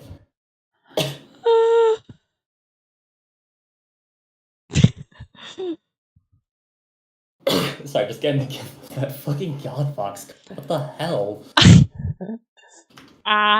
Nam. Nam. Obviously, I should have been putting a bit more Machina abridged Red 13 into Boxcar's voice. Yeah, holy shit. Although technically this does not count as cannibalism. No, they're different species. Exactly. I laughed so hard at that VNyan actually picked up my laughter and changed my expression to like the joy eyes closed one. Oh, that's delightful. Yeah, the expression tracking is getting really good on this. Very nice. Shit, that was so fulfilling. Continue. Okay. Biscuits is looking a tad snug in his muffin tray. Continue. He thinks it's about time to poke a broomstraw in this battle. His dough will live to rise another day. See you in the future, suckers. Okay. Quillbar. Biscuits oven. Make it happen, boys. You deal the oven a wicked flogging, but not much happens. This oven doesn't really have any magical time properties to be negated. It just travels into the future at a rate of 1 second per second, like everyone else. Frack, frack, frack, frack, frack, frack. Hey, club's deuce. Oh, yes, sorry, my apologies. I'm going to put the dynamite in the oven. Yay! That is a very thing you would have to remind Club's Deuce to do. I figured it was in character. You set the bomb. You set the bomb to go off in a few seconds, when both it and Biscuits are released from it in a few hours. I'm going to turn up the heat on Biscuit's oven. Yeah, pretty sure this oven doesn't work at all. You just wheel it off somewhere else in the mansion so it can explode in peace. Hold on, give me 1 second.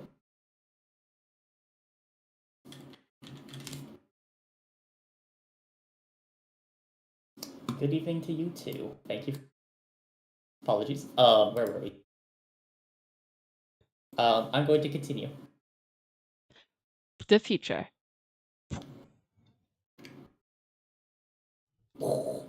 12 out of 15 green torsos dead.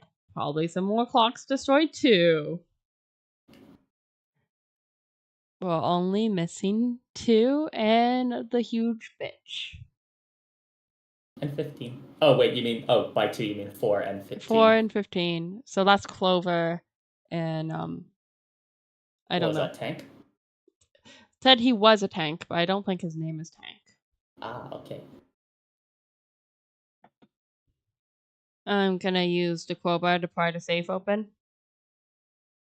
Since your expert safecracker apparently spent the last 5 or 6 hours being totally useless down here, you figure it's time to take things in your own hands. Huh? What's this little fella all worked up about? I imagine Clover sounds like a Smiling Friends character. Hello. Don't destroy the vault. No, don't destroy the vault. No, I have riddles. You can solve my riddles. Don't destroy the vault. Yes, Like exactly. Okay, perfect. Continue. Clover insists that you reconsider. Using that to pry open the vault would be ever so much bad luck, like breaking 1,000 mirrors all at once. The sort of mirrors that tick and have numbers and tell time and stuff. This is the worst kind of mirror to break luck-wise. Oh no, you can't pry open the vault. You can't pry open the vault. It'd be ever so much bad luck. Oh, it'd be like breaking 1,000 mirrors all at once. Oh, but they're Clover, shut the fuck up! He refuses outright and starts doing a really frisky jig. He begins spinning a fanciful series of riddles illuminating true path to opening the vault. Mysterious music fills your ears as you remind a super shape of a pretzel.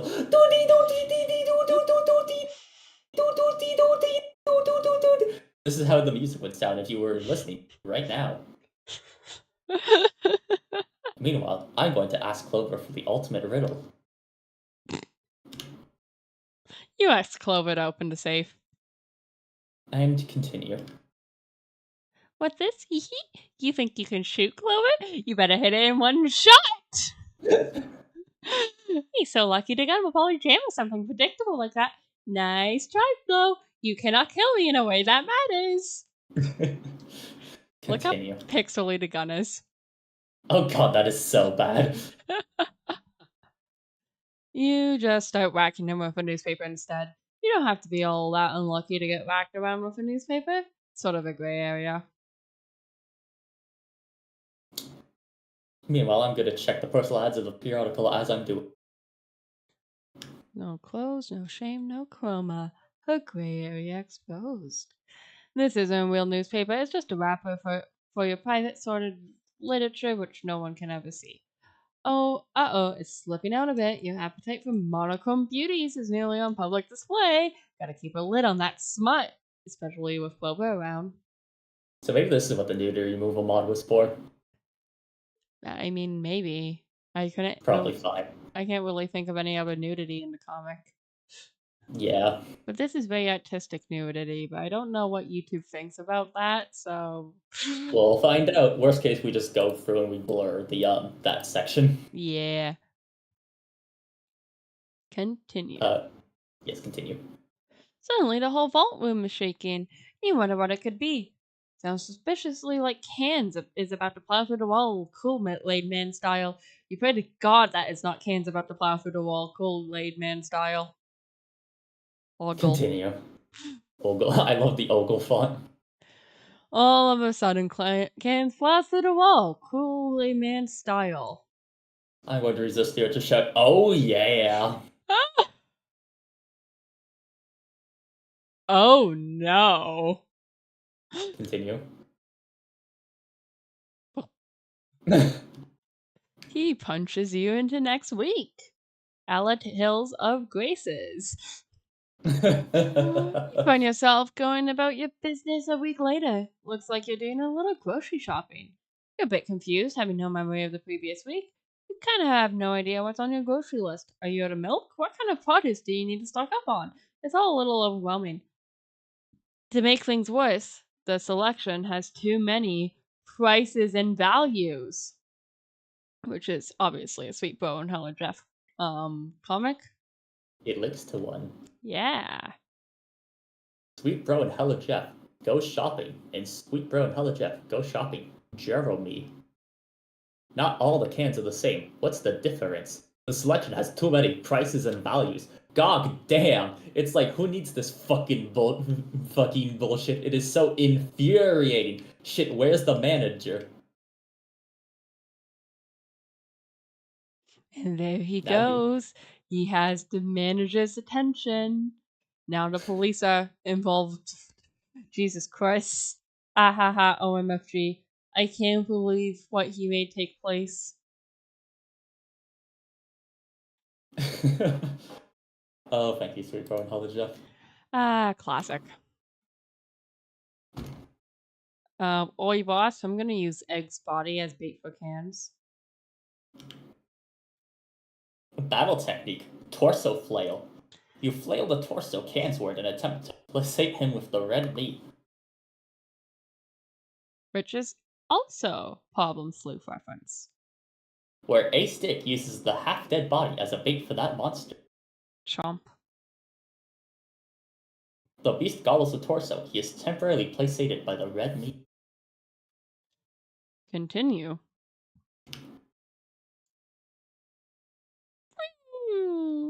It doesn't work. Cans clocks box stars entirely out of the current calendar year.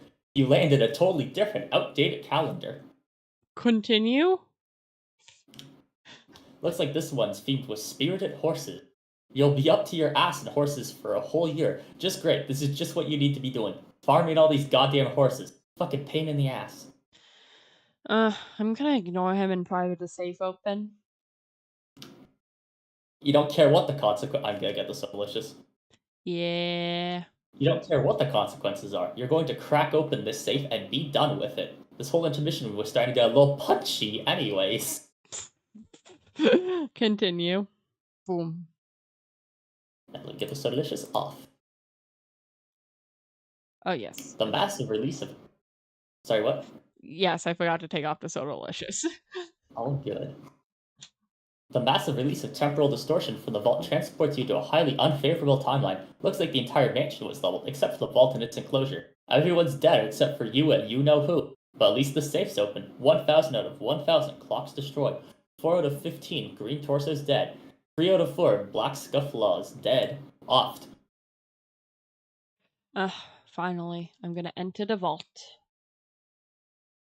There's nothing in here except an opening in the floor. There's a door with a keyhole, and you have a feeling you know how to open it. You wonder why English's treasure would be locked behind a door with a spade on it. I wonder. I'm gonna dramatically use the spade key. You guess this is what the spade key was for all this time. You dramatically wield the spade key in a matter-of-fact manner. I'm gonna peek inside the keyhole. What keyhole? It was clearly a barcode scanner all along, like the kind they sweep groceries over at supermarkets. That reminds you, you should really do some shopping next week. You're not gonna peek inside because the lasers could blind you in one eye. Oh, wait! I love when characters only have one eye and the amount of jokes that sets up. Yeah. Who did this happen to recently that I think we were talking about?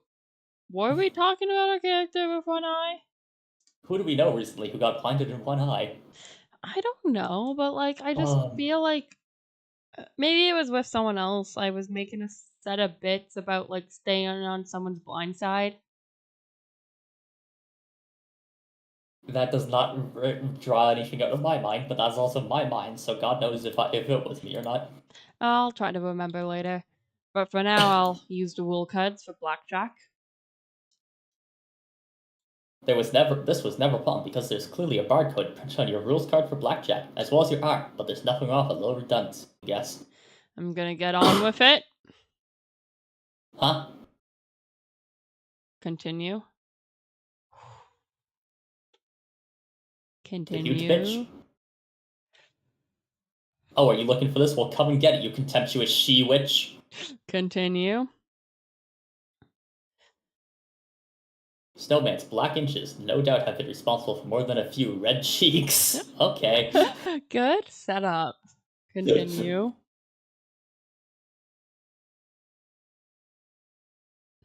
There go with your arm. Continue. Slam. Continue. I'm gonna flip my sprite. You've got to flip it. Turnways! Okay, we've already seen flip it turnways like 3 times.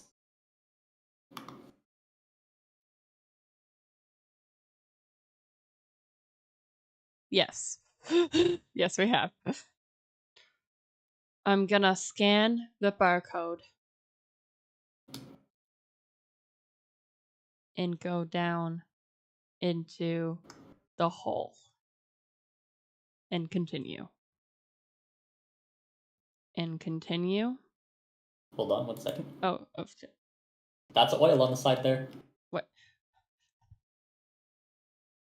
On page. Oh, yes, there is. 3252. Also, I learned just from being on the wiki very recently that it's covering a pendant there, and that pendant actually is like the symbol of the original creator of the Midnight Crew, who went on to draw some of their own non-canonical stuff between the Felt and the Midnight Crew. That is very cool. Yes. Continue. This guy? Wait, no, this is you. This guy again. Been a long time. Hey, kid. Yeah, you.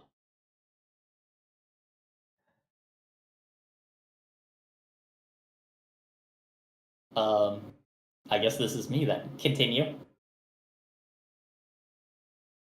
It begins to dawn on you that everything you're about to do may prove to have been a colossal waste of time. End. I'm going to end the intermission, you little fucking shithead. Fuck, I want to throw toilet paper at you. Unlock desktop wallpapers. Yo! Yo! We have desktop wallpapers for the entire comic so far, including the Midnight Crew one I might unironically set. They were right when they said that was maintained only the first few months, I think. That Midnight Crew one is very nice. I might grab that myself. I just don't know what the resolution of my monitor is. 1080p. It's this one. Oh, thank you. Sorry, I just looked at the stats on your monitor a few times recently, so I just know offhand. And that's for the big one in the middle? I'm pretty sure they're all 1080. Oh, aren't they? I think so. Well, I don't think any of them are not. It's just Well, I you don't. can check again, of course. Yes. I guess we have a countdown to hit because Yes. we've only been going for 2 hours and 10 minutes. Yes, I still have plenty of time. Yeah. What time do you have to head out again? The thing is at 5:30, but I'm allowed to be a little late considering I'm not actually supposed to start doing my thing until like 15 minutes after 5:30. So let me see what buses leave around that. That sounds like a technicality. Yes, and it's one I will freely exploit. Okay, well, it's not actually showing me bus schedules for them yet, but I have some time. Well, do you want to count us down into Act 4? Sure, on go. 3, 2, 1, go. Oh, doctor. Oh no. Yeah.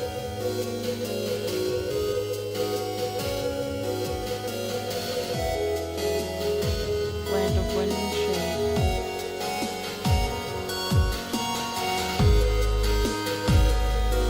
Oh no, don't tell me.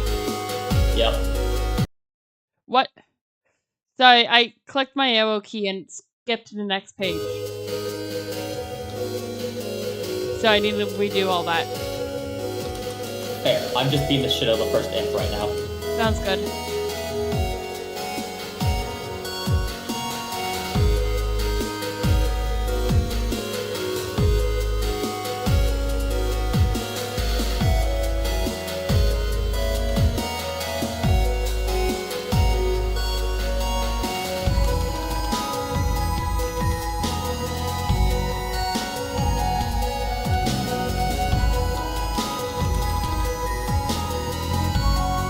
I beat the fuck out of the second imp. It was blue. Holy shit. Oh, hi! I found a salamander. So did I. Converse. Blah, blah, blah, blah, blah. How do you converse? Ah. You click on it.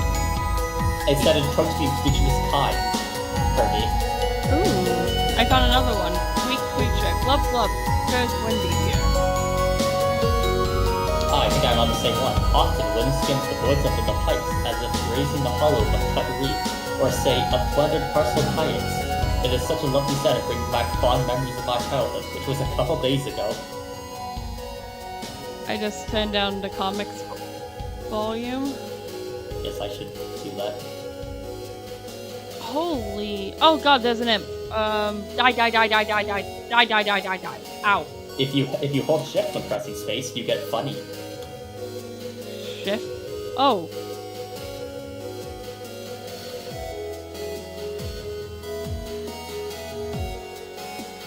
Oh god, you can open up his capture log and throw items out of it and then pick them back up.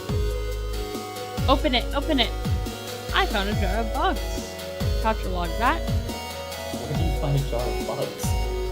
In a little tube thing. Oh, okay, I think I might have seen that little tube thing. Let me see if I can maneuver my way over to it. Was it across the branch? No, I haven't crossed the branch yet. Oh, open it, open it. Okay, I said. But I got illegal contraband. Nice. So how much It does was this forbidden matter? fraud. How much does, like, this matter to the comic? Probably not at all, but it is kind of cool. Yeah. I found the hands. The hands? Oh, like the The glowing ghost hand? gauntlets. Yeah, nice. Okay, I need to find the branch again. Is that it? No. Another cat imp. Yeah. Cat imp. The cat imp is boogieing at me.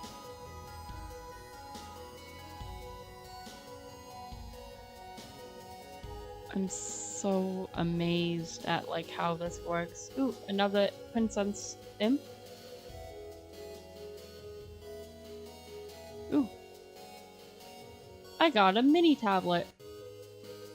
Ooh, very nice. I got a mini tablet with a hat. Yeah. Oh, there's a princess imp here. There's no longer a princess imp here. What is the princess? Oh. Wait, do I have a hat to put in the Parcelix Pirates? Oh. Yes, I do actually. Let me add that in there. Very nice. Where's the hat? There's the hat. I put the hat in. Very good. That's a gray imp. Kill it! Kill it, John! It dropped cum. Oh no, that's Mercury. I just found the cum imp. And I see why you called it cum. Is that the secret consort? I'm a secret wizard. Behold my robe. Greek creature. I will behold the robes. You wonder what the hell a secret wizard is. This guy's making you a little nervous. But you don't think you'll ask him for your bed sheets back. I'm just walking along the stones and I found another princess. Uncarved mini tablet.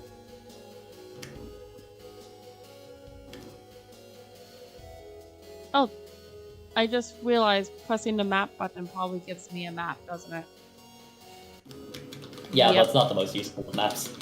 Okay. Oh, you can click on John himself and talk to John. Yeah.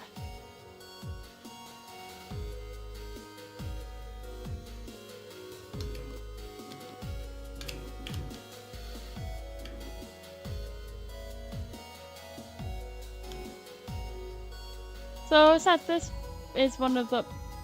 I'm ejecting stuff from my Silodex. No, okay, John, you have to be able to organize this shit better. Whoopsies, I went back a page. Do you want to just move on from this then? Because I just threw a Crocsite Dowel at a princess.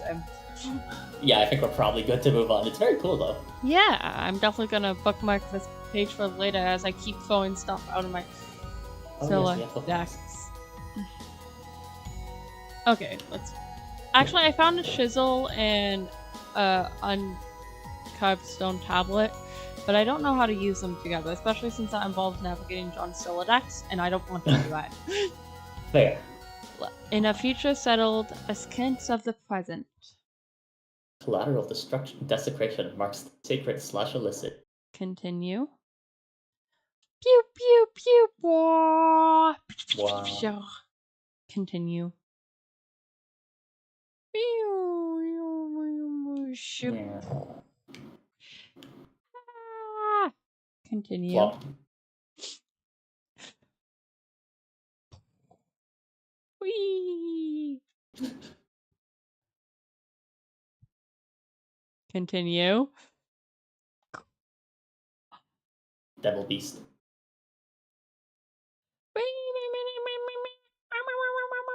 Oh, that's a good sign. Continue. Male woman, no. No! Continue.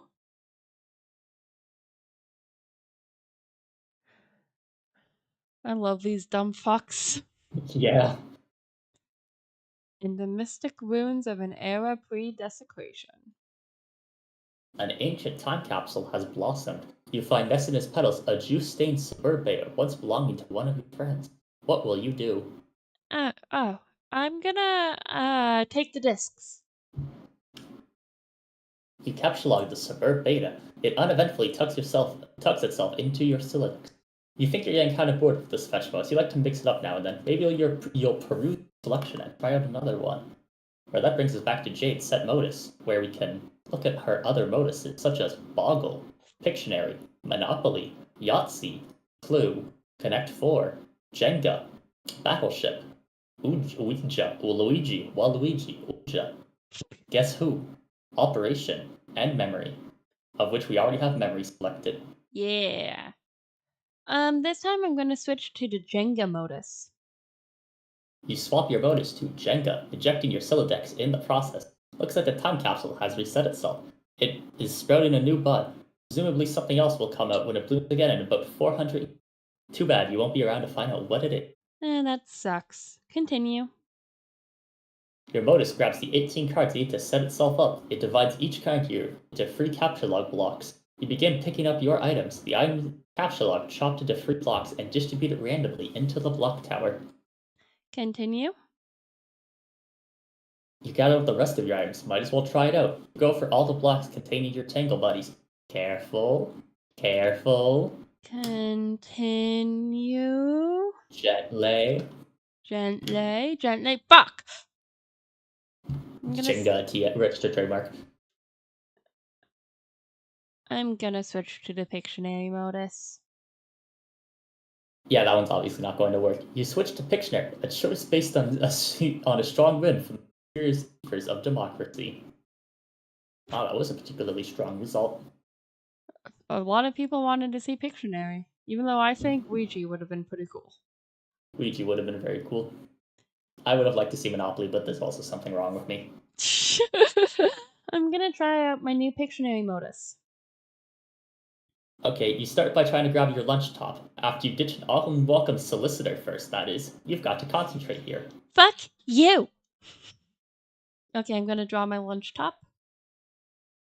You draw a really nice looking squid of lunchbox on the capture log scribble pad. Wee, continue. The modus recognizes what you were trying to draw and snaps it up right Nice going. Okay, now I'm gonna capture log the beta. Look at those fabulous beta envelopes you just. Your Silodex thinks they're fabulous too. Yeah! Quick, random scribbling. You do a very quick duel of nothing in particular. The scribble pad appears to be processing the shapes. Continue. Is that Charles Dutton? I just capture logged Charles Dutton. Continue. Since you do not actually have a Dutton photo lying around, the pad capture logs a Dutton photo ghost image. It is not a tangible item and can never be used ever. It seems to be more of an imprint on the card itself, like a watermark. However, the back of the card does seem to contain a viable capture code for a real Dutton photo, for whatever it's worth, which is very little. I'm gonna draw a pumpkin. Yay. Yay! You sketch a beautiful succulent pumpkin, knowing perfectly well that a pumpkin ghost image will capture log because you are quite sure there is not a pumpkin in this room and there surely never will be. Surely never will be. Continue. Yay. You have capture logged a pumpkin ghost image. At least you have a capture code for it on the back in case you ever want to replicate a real one. This is a really strong Silodex. Yeah, that's an unusually broken ability. Continue. Oh no. I can make out the first two things of that. Yeah, I S8. Yeah. And then only God knows from there. I'm gonna get the rest of my items. Squiggles. You start by drawing your Tangle Buddies, but it looks like it's having trouble understanding the shapes. Darn, you wanted those. I'm gonna capture log my base on the card with Dutton ghost image. It's not up to you to say what card it goes on. The modus decides. All you get to do is draw. Anyways, you try sketching your eclectic base. It's kind of hard to draw accurately. Continue. No, that's just a ghost image of an ordinary bass. That's not right. You try again. Focus on getting all the mechanical details just right. Continue.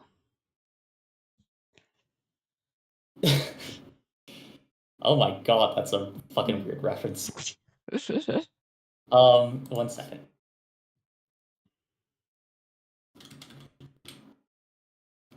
That's the catchphrase is number 5 is alive. Yeah, from the movie Short Circuit, where a robot comes to life after being zapped by lightning, I believe. Oh, Yes. damn. Very neat. I'm glad I recognize that one. Oh no, busted! The jig is up. Hi, Beck.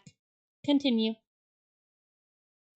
You return to your bedroom without the rest of your loot. You doubt you'll have time to go back and get it.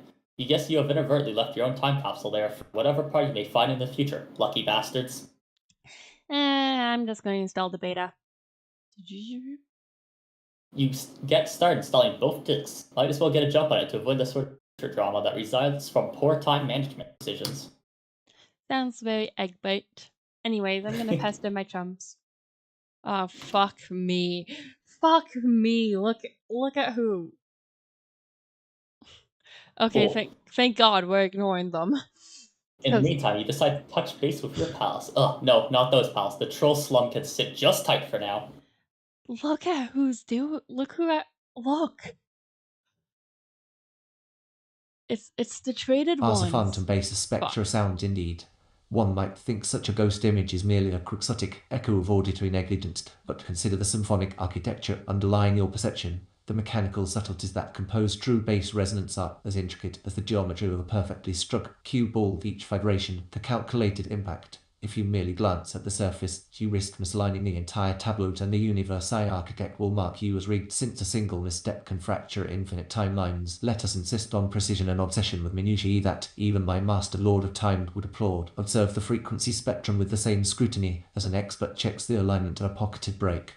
Every ripple, every micro-tremor carries a temporal signature. Neglect those, and you inadvertently create a paradox. And should the catchphrases you mention echo like stray balls tumbling off the table, you'll realize that misdirection often masquerades as fatuity. Ooh.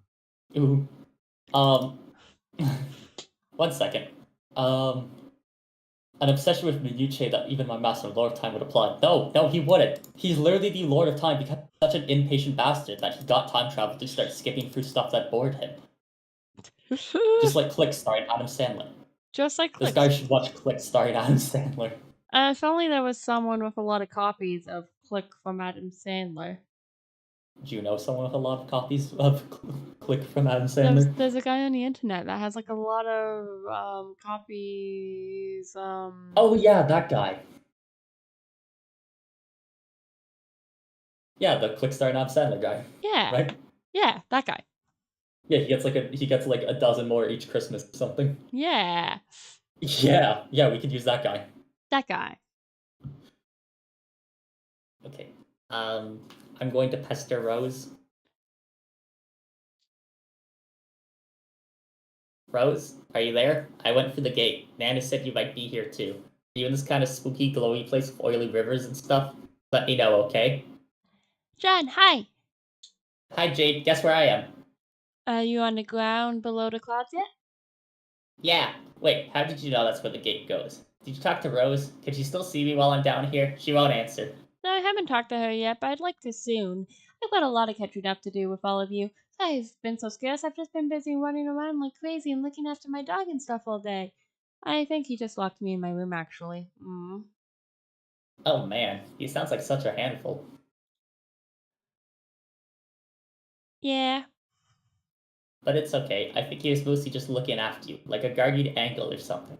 If I were you, I would take him out behind the woodshed and give him a big hug. What the fuck? What the fuck, John? Yeah. Hey, John, can you hold on? I have to talk to Dave and start playing the game with him. Oh, what game? Suburb. Duh. What else? What? I thought you didn't even know what Suburb was. Oh, geez. I was asleep when I said that, silly. Of course I know what it is. Oh, okay. As if that explains anything. Where did you even get it? From the ruins, it was Dave's copy. Wow, the thing you just said doesn't even make the slightest bit of sense. I know, right? Hee. Oh, that reminds me. Since I'm setting up the game with Dave to be his server, are you going to need to do the same thing for me? Oh, really? This is news to me. Can you see from where you're standing the place your dad's car would have fallen? Oh, yeah, I think so. It'll be kind of a long walk, though. This place is huge. You should go there and get your copy of the server and set up with me. Oh, and also go get your package. Okay, wait, how did you know my dad's car fell down here? John, really stop trying to trap me. You told me the car fell, remember? Jeez.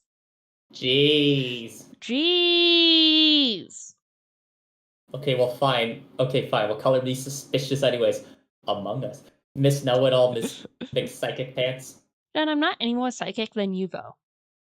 Oh, sure, I am convinced. You have convinced me, psychic. Also, I told you the package was in the car, but I never mentioned that the game was in there, too. So kind of totally busted, I guess. Give me a P. Give me an S. Ha ha ha. Oops, okay. I mean, I know a lot of things, but I'm really serious. It's no more information than you have access to. But you just don't know it all yet. Anyway, can we talk more about it soon? I won't have to be so coy with you anymore because I'm pretty sure most of the stuff that was supposed to happen has already happened. I couldn't tell you about it because it would have messed it up. Okay, that is fair. Just give me a few minutes while I set up the game and say hi to the salamanders for me. Yay. Mwah. Continue. Oh, shit. I'm gonna pester Rose.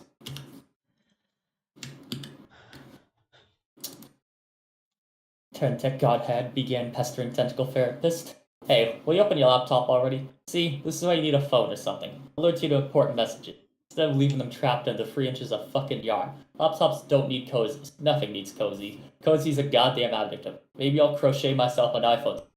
What is this place anyways? What are you doing? I can see your whole damn house here if you want to get filled in or something. I'm so the guy with the big picture. Don't make me bop you on the head with a wizard. I'll do it. Okay, no I won't. Yeah, I guess I'll bone up on the FAQ for a while, so I don't do anything stupid to play like 10 crux flangs to fuck up the whole game. Oh my god, so many words. Do you think like the Pulitzer committee is gonna secretly scout the dregs of the game FAQs archive or something? Damn, I can't read this shit. I'm sorry. Good and Gnostic has began pestering Tech Godhead. Yo yo! It's Pac-Man, Whoa, okay. bitches! Ah shit, here comes Pac-Man. So you're Well, finally okay, hey. playing a game of Rose. Yeah, but she won't answer me. She's probably just exploring. I'm sure she will come around soon. But it's great that you got her out of there in time. Pretty much have no idea how.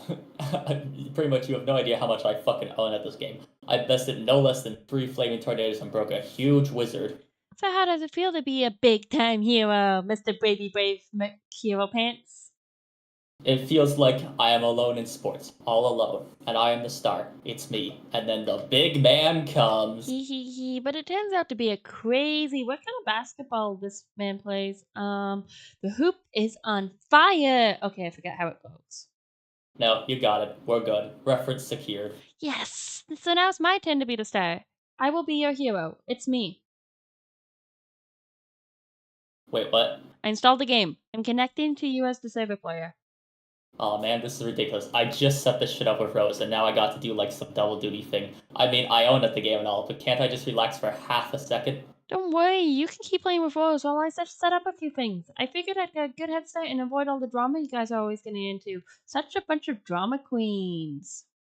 What? Look, I was getting my ass handed to me by my bro on the roof like an hour and a for like an hour and a half. I got served like a butler. Drama. Wait, does this mean there's a big meteor coming soon? Yes! When you activate this thing, will it start the countdown and summon the meteor? It'll come when it comes, regardless of what we do. The time is really just to let you know when it's coming. Are you totally sure about all this? Yes, look, here it is. Bit.ly link.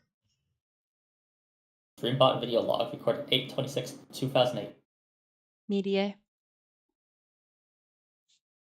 Okay, yes, that image is definitely conclusive proof of something and is 100% understandable by anyone who looks at it. How big is this thing? It is really, really big. Like the side of Rhode Island or Texas? What? I need some context to know how much I should be shitting into my pants. I don't actually know.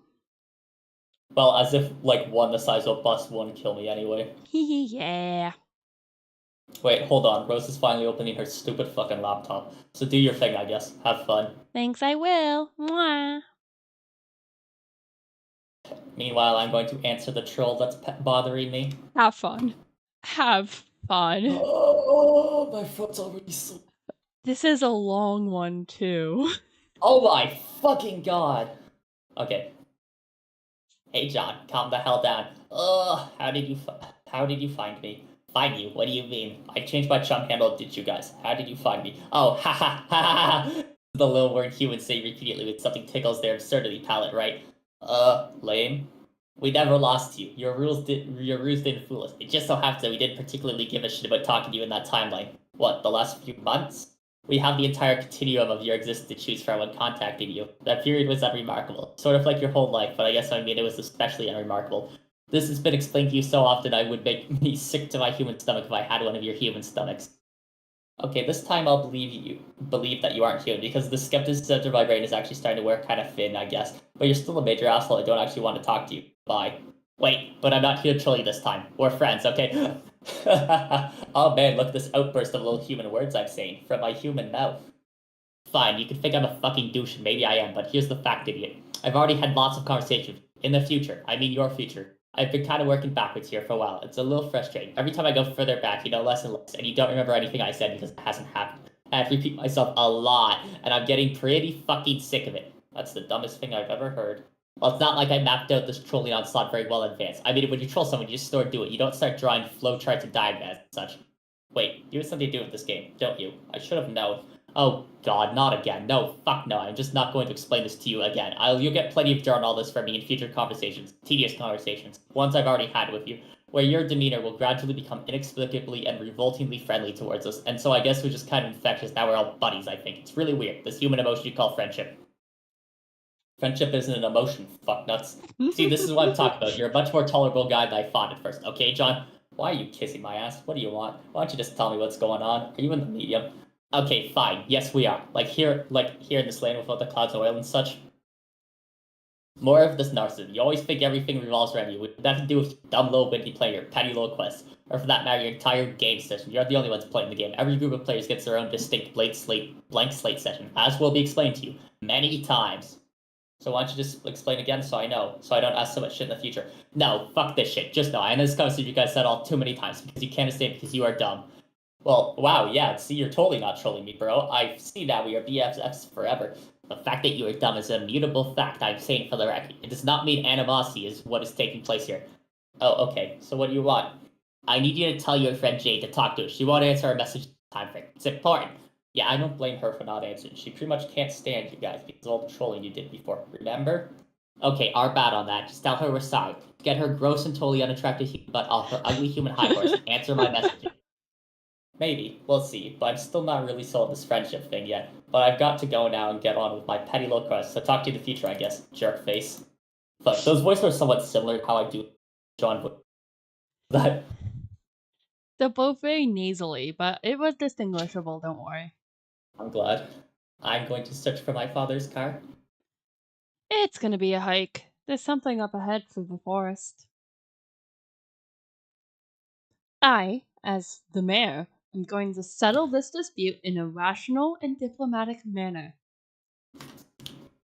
You sell this dispute in the only way you can presently imagine how to sell this, with cans of lukewarm sugary liquid and centuries-old rations. Fully you had access to some means of heating things up, but it matters not. You warm yourself in the glow of this human emotion called friendship. And eat your citizens/buildings. Continue.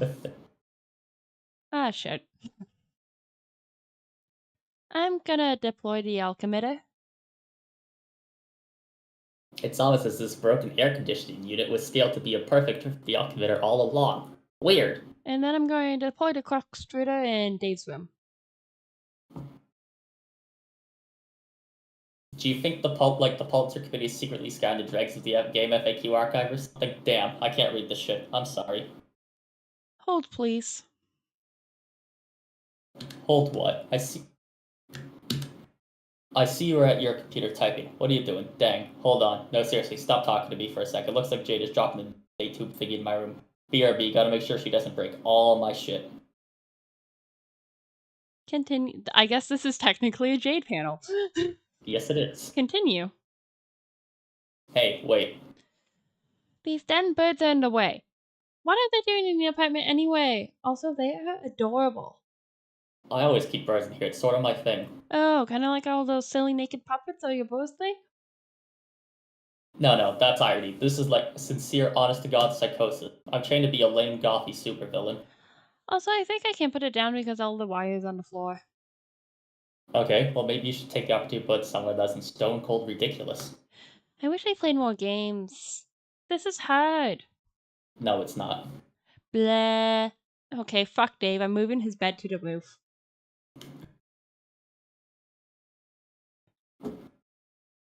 Jade is connected with you. Where did she get the discs? I don't know how she does any of the loopy batshit nonsense she does. Maybe she pulled them out of the volcano over there on Blood Monkey Mountain. Wait, so you mean to tell me she was able to connect with you in a timely fashion without waiting until you were on the brink of annihilation? We went over this. I was a little bogged down in the epic swallow of legendary puppet taint. I've done nothing but wait for boys to play this game with me all day. First John lollygagging with the client, and then you with the server, then filibustering my existence with never-ending fraternal melee. And yet a girl, one who didn't even own the game, was able to connect with you minutes after you connected with me. Whoa, wait, what the hell is she doing? She's taking my bed. What the hell? And there she goes. She has the karma. And I don't know what Dave's texting about, but I'm going to deploy the quick scooter in the bed's place. So, seriously, what were you doing just now? I was talking to someone. Who? You remember the trolls? Yeah. One of them messaged me, so I indulged it for a moment. Oh, I see you opted to chat up one of those D-bags instead of talking to the guy who said you brilliant shitstorm of angry flaming wit. I was worried your priorities might have been out of whack, but no, I was dead wrong. I also took the moment to check on John. How is he? I can't see him anymore, just his empty house, but I did talk to him briefly. I should probably text him soon to see what's up, because I love him. I know. So this place you're at now, it's the same place he's at, right? It's hard to say for certain, but I think I like it here. And I'm gonna replace the television with the totem leaf. And we're just not going to comment on that. Nope, no we are not. Fuck those puppets, It was irony, obviously. obviously. I love how like the one that had its nose around the TV now has its nose around the totem leaf. Well, Hussey didn't want to draw more frames for that puppet. That is pretty much all we're going to say about the matter. That now we cut from John, who has blue text, and Dave, who has red text, who are seen with red and blue Smuppets. One of them got Caesar. And now I'm going to organize Dave's puppets. This whole place is a disorganized mess. It kind of reminds you of your, but full of weird and ironic stuff instead of great stuff. Stuff is so much better. You're pretty sure these are Dave's bros puppets. You better not mess with them. Frankly, his brother makes you a little nervous. I'm gonna tidy up Starter's apartment a little. What the apartment needs is a woman's touch. You grab a towel you found lying around damp with water from the toilet. That's how people ordinarily clean houses, right? Oops, you dropped it. Whoops, continue. Oh, fuck! Can't have one section without it. Shall we count down to the continue? Yes. I mean, okay, on go. 3, 2, 1, go.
Pansexual lighting.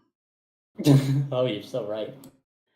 That And- was Endless Climb by Buzz and Kai, which is featured on this page and referenced by like a dozen other tracks. Woo! Who has Aimless Renegade? You do. Excellent. Now, what voice did I do for? I have no clue. I'm gonna cautiously drink that. Ugh, too warm. You need to find something chilled that's all down with. Something to heat up your delicious gravy would be nice too. I'm gonna retrieve the mysterious artifacts from the ruins. Wait. Excuse yourself for a moment and retrieve a few of your personal belongings. You should be really impress your visitors. That muscly old toy on the floor ought to make a nice peace offering for the feisty tall one. You certainly let ladies like squishy, useless things like that. Yes, but don't say it like that. I'm gonna introduce my new friends to the boy. I mean, John. Boy. The yellow bandage fellow seems to have slogged off somewhere, but the tall mail carrier with the lovely white complexion would probably get a kick out of your big computer with the weird boy on it. You show her inside. Continue. Ooh. The hole blown into the station by the caution guy's rocket leads into the third room, which had been locked. Unsurprisingly, another sort of gizmo. No idea what it does. The station is very low on power, so you don't think you'll be able to find out. Frog. Continue. Wow. This is John. This is boy. You unlock the third room from the inside and go to the computer. There he is, the funny boy you were talking about. His name is John. You encourage your alabaster friend to say hi to him. Keypad communicate. Continue. But instead, she takes notes of your nice chalk drawings and pays you a compliment. You are somewhat mystified by the fact that she is more impressed by your silly drawings than your amazing technology. Maybe simple things are the key to the heart of a lady. You do not know because you do not know anything about ladies. They are riddle dropped in a mystery shrouded post-apocalyptic square. Continue. You decide to give her the chalk. She is grateful for the colorful present and thinks it looks like fun. Ooh, that's Morse code on the screen. Wait, no, that's Serenity Morse code. Yes, but I think there's a Morse code translator somewhere. Let me see if there is coding. Yes, Morse to code. If you go to this URL in the collection, I don't know how you get there. Like I just copied a link like the file path you sent me. And I think you should be able to just dump into the bar on top. And let's see, it's dash dot dash dash dash dot dash dash dot dash. Why?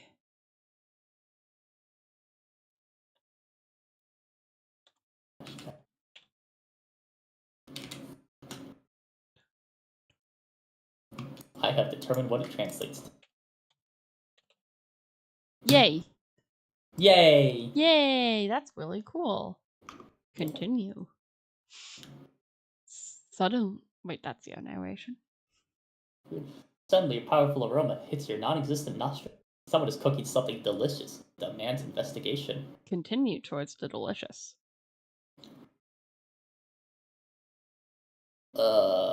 This one's your narration, I think. Yeah, I guess we've shifted to male women. You stop Yes. and examine the kind man's device. It is quite similar to the one in your station before the unfortunate accident. The one with the familiar-looking girl on it. Perhaps this one is best left alone. Still, there's something familiar about this boy on the monitor too. I am told your name is John. Is that correct? Yep, that's right. It's nice to meet you, John. John isn't directly cognizant of your greeting, but I'm sure he would feel likewise. Okay, John, let's explore this place. Okay, have at it. If you're at a loss, click the controller button up there. This may or may not mean anything to you depending on your current perspective. This is great. Something is in there. Take a look. You got a mini tablet. There is nothing inside. Should we put something in? You drop one of your precious shoes. You hate to see it go, but you have to follow the custom and give it what the tablet asks for. This one's empty. Perhaps the delivery is in order? Same with this one, you guess. At least the hat didn't technically belong to your dad. You made it yourself. Introduce yourself to the local amphibious fauna. I am the secret wizard. Behold my robes. Behold robes? YN. What? You wonder what the hell a secret wizard is. You don't think you'll ask him for your bed sheets back. Hooray, this one contains a prize. You got an uncarved mini tablet. Open it, open it! You got a chisel.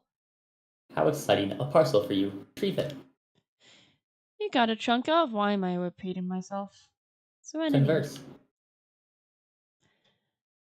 I have renamed myself Crumple Hat. I have dishonored my ancestors beyond comprehension with this frivolous accessory. Blah. He has renamed himself Crumple Hat. He has dishonored his ancestors beyond comprehension with this frivolous accessory. Blah. A good place to keep lookout.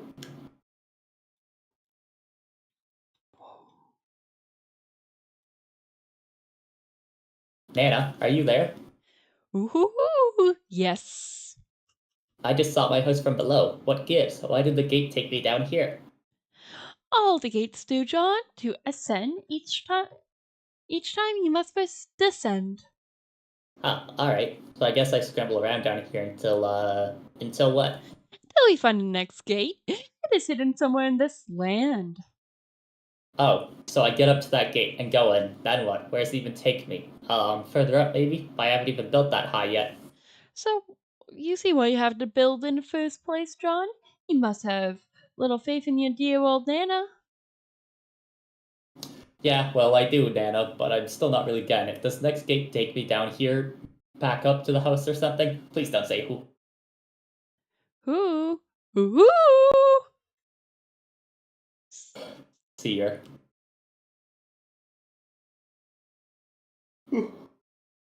Big See her, can you hear? yawn. Big yawn. Big yawn. But. Apparently she can, though she usually goes by Rose. Have a look around, Rose. You You have much to discover. now. I'm going to go over the river and through the woods. An aura farm, apparently. Yeah, Jesus. Continue. Oh, that's not good. Copper Glyclops, a Tabasculus, and another Tabasculus. Anyway, I'm gonna drop the toilet in Dave's room.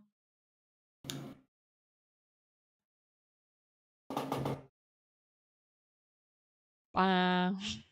But Continue.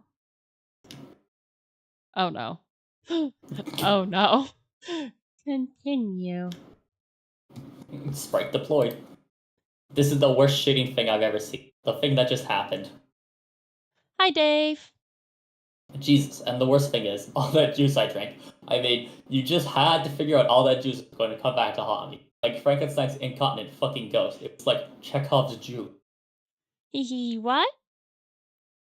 Let me be perfectly clear. What I'm trying to say is, it's like fucking Christmas up in my bladder here. And where do I find my toilet? Oh, look, here it is. Amputated in my room, gagged with a towel like a fucking prison hostage. And now the crux shooter is counting down. 4 hours. I guess that's not too bad. 4 hours until what? What? Oh god, are you asleep? Continue. I think I might be. Okay, let's just not panic here. I'm not panicking, I feel fine.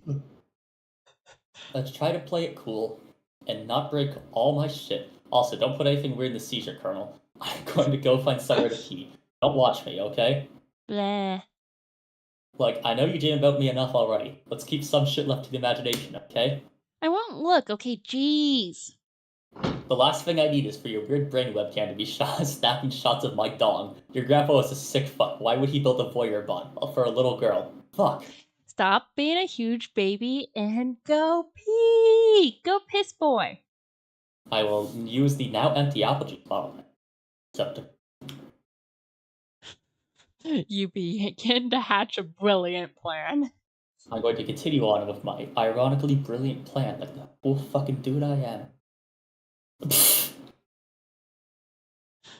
What Once you're done, you'll capture all of the bottles, send a code to Egbert, and tell him it's something really important. Then he'll be like, oh man, yes, apple juice, I am so thirsty. Continue.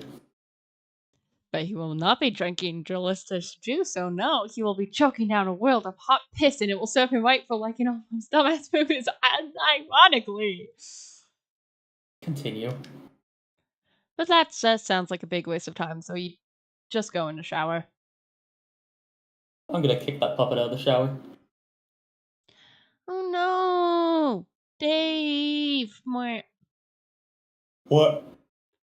Mwah. What is it? Dave, this poor bird. What bird? The one with the sword through it. I wouldn't know anything about that. But isn't this your sword? That could be anyone's sword. Mwah. What does it look like? Is it a cheap piece of shit because I only bother with high quality plates? Forged by stoic Asian master. Tales of Roots kind of expensive. All I know is it's sharp, and it's through a bird, and it's a sword. End of story. I'm gonna help the poor bird. Wait, what do you mean? Damn it, hold on a minute. I'm gonna retrieve Dave's copy of Suburb and the Impaled Crow, because now we're getting into paradoxes. That's a bird. And now I'm going to put something weird in the seizure kernel.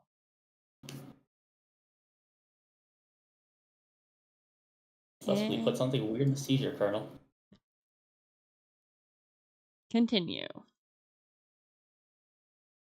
Wow, awesome. So I guess now instead of having a wise and helpful bright guide thing, I'm stuck with this brainless feathery asshole. What do you mean? I'm just about to keep Brady back to life. Isn't he great? We need to wake you up. You're not very logical like this. Kinda dumb, really. Gosh, I'm so sorry. I was tired. Yeah, but come on, you sleep like 20 hours a day. Well, you are out of luck. I will wake up when I'm good at and ready. Speaking of which, I will wake up. Where are you sitting? Are you on your bed? Yes, why? What side? The right side. Why? Okay, here's what I want you to do. Just humor me. Raise your left hand. Okay. Now, just kind of swat the air to your left. ... Continue.